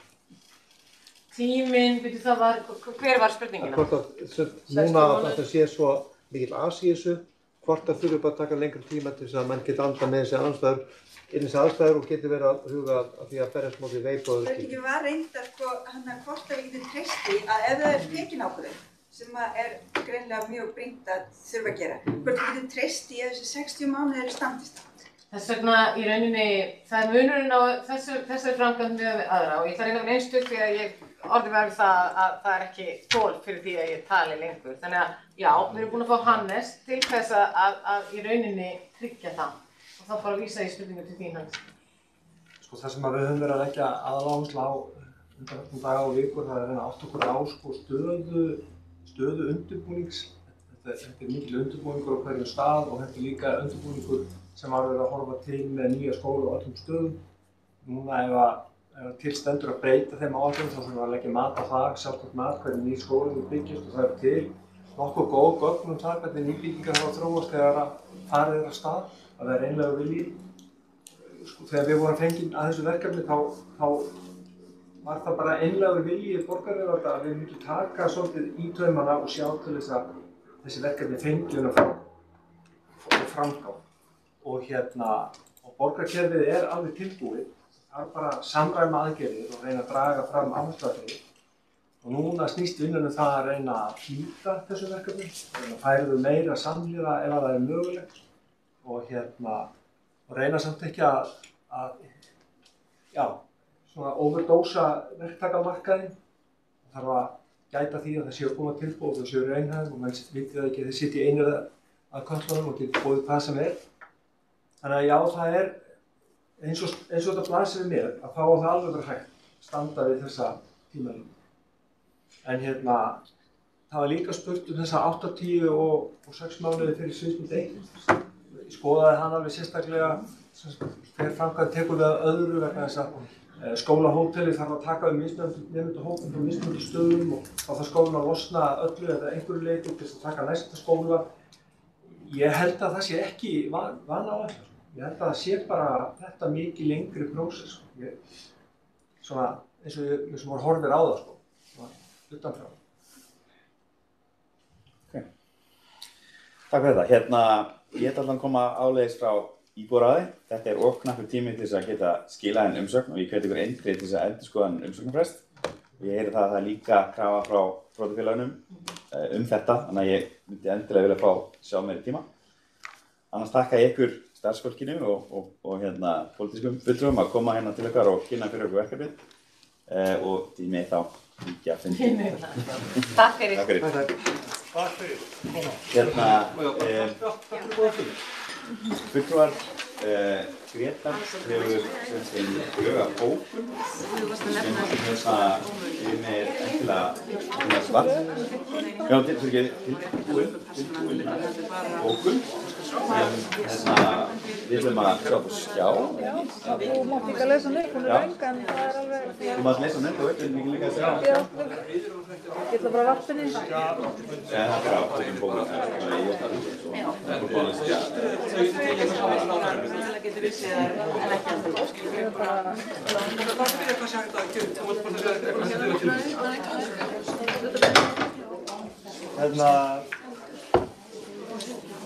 Þetta er þessi bókun sem ég legg þá fram sem fulltrúi foreldrafélaga fyrir hönd stjórnar foreldrafélaganna. Já, hún hljómar sérst svona fyrir þess að við hlusta við undirrituð íbúar og áhuga fólk sem stóð þar. Ef þið viljið ekki að fundum, maður getið farið inn bara fram. Hversu verður þar? Bókunin er þá þannig fulltrúi foreldrafélaga, íbúar Laugardals, vill fyrir hönd stjórnar foreldrafélaga, Langholtsskóla, Laugalækjarskóla og Laugarnesskóla koma því á framfæri að við áteljum stjórnsýslu borgarinnar og virðingarleysi borgaryfirvalda gagnvart íbúalýðræði. Skóla- og frístundaráð og fulltrúar meirihlutans í borgarstjórn hyggjast nú ganga gegn öllu samráði sem meðal annars byggði á endurteknum umsögnum sem unnar voru meðal annars skólastjórnendum, starfsmönnum og börnum í Laugardal. Til stuðnings breyttri afstöðu hefur borginni mistekist hrapallega að sýna fram að breyta forsendur og sundurlaus rök erfiðar framkvæmdir og rask samfara engan. Stefnan felur í sér að skólastarf í Laugardal beri hallan af dugleysi við viðhald og stækkun innviða með þéttingu byggðar. Í forsendum borgaryfirvalda er heldur ekki fjallað neikvæð áhrif þess að börn þurfa að ganga alltaf 27 mínútur á skóla, gengi verið á græn svæði í Laugardal eða áhrif aukinna bílaumferðar hverfið. Áleitnum spurningum varðandi spár fjölda nemenda er ósvarað og við teljum verulega líkur á því að stækka þurfi Langholtsskóla jafnvel þótt unglingadeildin er flutt í Safnskóla. Afleiðingin af þessu er jafnframt að Laugarneshverfi verið klofið í 2 félagseiningar með uppbroti skólahverfa í 2 litla skóla fyrir 1. til 7. bekk. Stefna sem setur vík á milli vina. Við erum hrygg að sjá samráði og hverfisþekkingu hent frá borði eins og einskis nýtir tusku. Við krefjumst þess að þeim verðmætum sem felast í farsælli menningu skólan okkar og mannauði þeirra hafi verið mætt af virðingu og íbúalýðræði verið virt við ákvörðun framtíðaruppbyggingu skólanna í Laugardal. Við krefjumst þess að framtíðaruppbygging verði grundvelli farsælu skólanna og hverfisins samkvæmt sviðsmynd 1 og að þegar verði hafist handa við endurbætur og stækkun skólahúsnæðis skólanna í Laugardal. Flott. Takk. Ég legg til að íbúaráðið skili frá sér umsögn það að lengja umsögnarfrestinn og við náum saman aftur þegar ný tími kemur út og þá náum við aftur saman aðra umsögn sem þá getur önni. Eru þið sammála því? Já. Grétar, sattur. Og lengri frest? Já. Já, ég líka að kenna okkur það. Sko sammálaði, en það sem er bara pínlítið verið að segja við okkur að við séum að tefja og að við séum einhvern veginn að búa til einhverja að breyta tímalínu sem hefur einhverja afleiðingar, einhver dóminó. Það er bara samt rugl. Það er algjört rugl, sko. Það er ekkert að fara að gerast í sumar í nýbyggingu. Þau verða bara að breysta því, þau geta þá haldið auka orðsumut en það tíma. Hér er fólk að velta því fyrir sér hvort að það sé mögulega pælingin að það sé skólahúsnæði laust í nærumhverfi skólans og það fari einhver dóminó til þess að búa til pláss og til að geta fara einhverja bráðabirgðaaðgerðir, einhverja plástra. Þau eru ekki hreinskilin með þetta, þau segja þetta ekki upp á, þannig að maður veit ekki hvort það er rétt eða ekki. Þannig að já, ég er alveg sammála því að óska eftir lengur fresti, en ég er bara áhyggjur af því hvernig þetta samtali er. Og ég treysti því ekki að það sé verið að koma hreint fram í það. Og verðum við ekki einmitt að bara horfast í augu við það, eins og ég er svo sem búin að segja á þessum fundi, að það er ekki, menn hafa ekki verið að tala heilindum við okkur. Þegar við höfum spurst fyrir hver staðan sé með þetta mál, þá liggur skýrslan einhvers staðar í skúffu frá því í nóvember. Við fáum ekki svör við fyrirspurn sem sendið til borgarinnar nákvæmlega þetta, útreikninga á skólahverfum, sem bara er nákvæmlega það sem er þarna. Og og þetta liggur í skúffunum frá nóvember og við í íbúasamtökunum erum í þrígang búin að reyna að ítreka að fá þessar upplýsingar.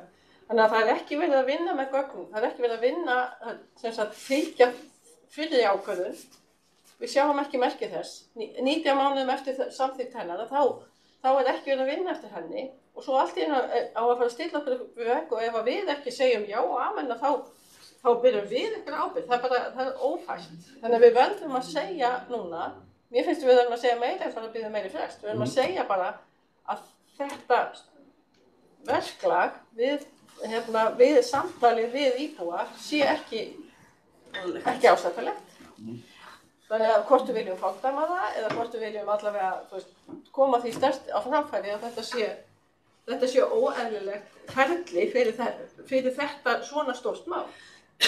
En mér langar að bæta það við, við höfum verið að tala mikið líka um það, ef að þessi máli fresta getur, hvað með viðgerðirnar? Þessa heilu nýju kápu sem skólana, er það ekki eitthvað sem hægt að byrja á þess? Það ætti að koma fram á. Það er stökkur að koma skipt fram og það ætti að byrja hvernig svo sem annað þætti. Nú þurfum við að fara að loka þessum fundi. En íbúaráð þarf að komast saman hvernig við ætlum að taka fram okkar umsögn. Þannig að það aðeins að fá að bíða með að heyra betur frá íbúum. Þannig að ég legg þá til að það veri falið formanni að skila inn þá umsögn sem við unnum saman inn á svæðin okkar og þið hjálpum við með það og við reynum að ná þessu fyrir föstudagslok og þá tölum við frestinn og við tölum í rauninni þetta sé ekki eðlilegur tímabili að við hjálpumst eins í mánuði, þetta tilkynnt 4 dögum eftir að við klárum okkar fund. Við áttum næstum 10. júní, þetta virkar ekki fyrir okkur. Nei, og engin tilraun til þess að láta þetta falla að verklagi okkar og eitthvað lítið að fletta af verklagi þeirra. En þetta er líka búið að vera til umræðu í mörg ár, þannig að einhverjir dagar til og frá ætti ekki að skipta miklu máli og eins og við bentum á það hægt að kalla til borgarstjórnarfundar og það ætti kannski bara allt í lagi að gera það undir þessum kringumstæðum. Ekki okkur að taka okkur það var lagt inn fram að annað og gott dróna sjáum til það. En er það ekki bara samtíð? Ég er bara að taka það saman. Við erum ekki að tala um að setja bókun í fundargerðina. Við erum að tala um að senda ályktun. Semja ályktun á milli okkar þarna á Facebook-hópnum sem verður send fyrir fresti núna, þar sem við biðjum viðbótarfrest og í rauninni gagnrýnisferli. Biðjum viðbótarfrest og hvað? Stefnum við þá á nýjum fundi 10. júní eða hvað? Og að hvað? Og ef þau hafna því að lengja fresti. Ég held að ekki búið að senda frá sér umsögn. Við getum líka ályktað okkar fyrir ályktun. Að umsagnarfrestun á við alla hagaðilina sem þá foreldrafélögin öll sem fengu þennan frest og þá einhvern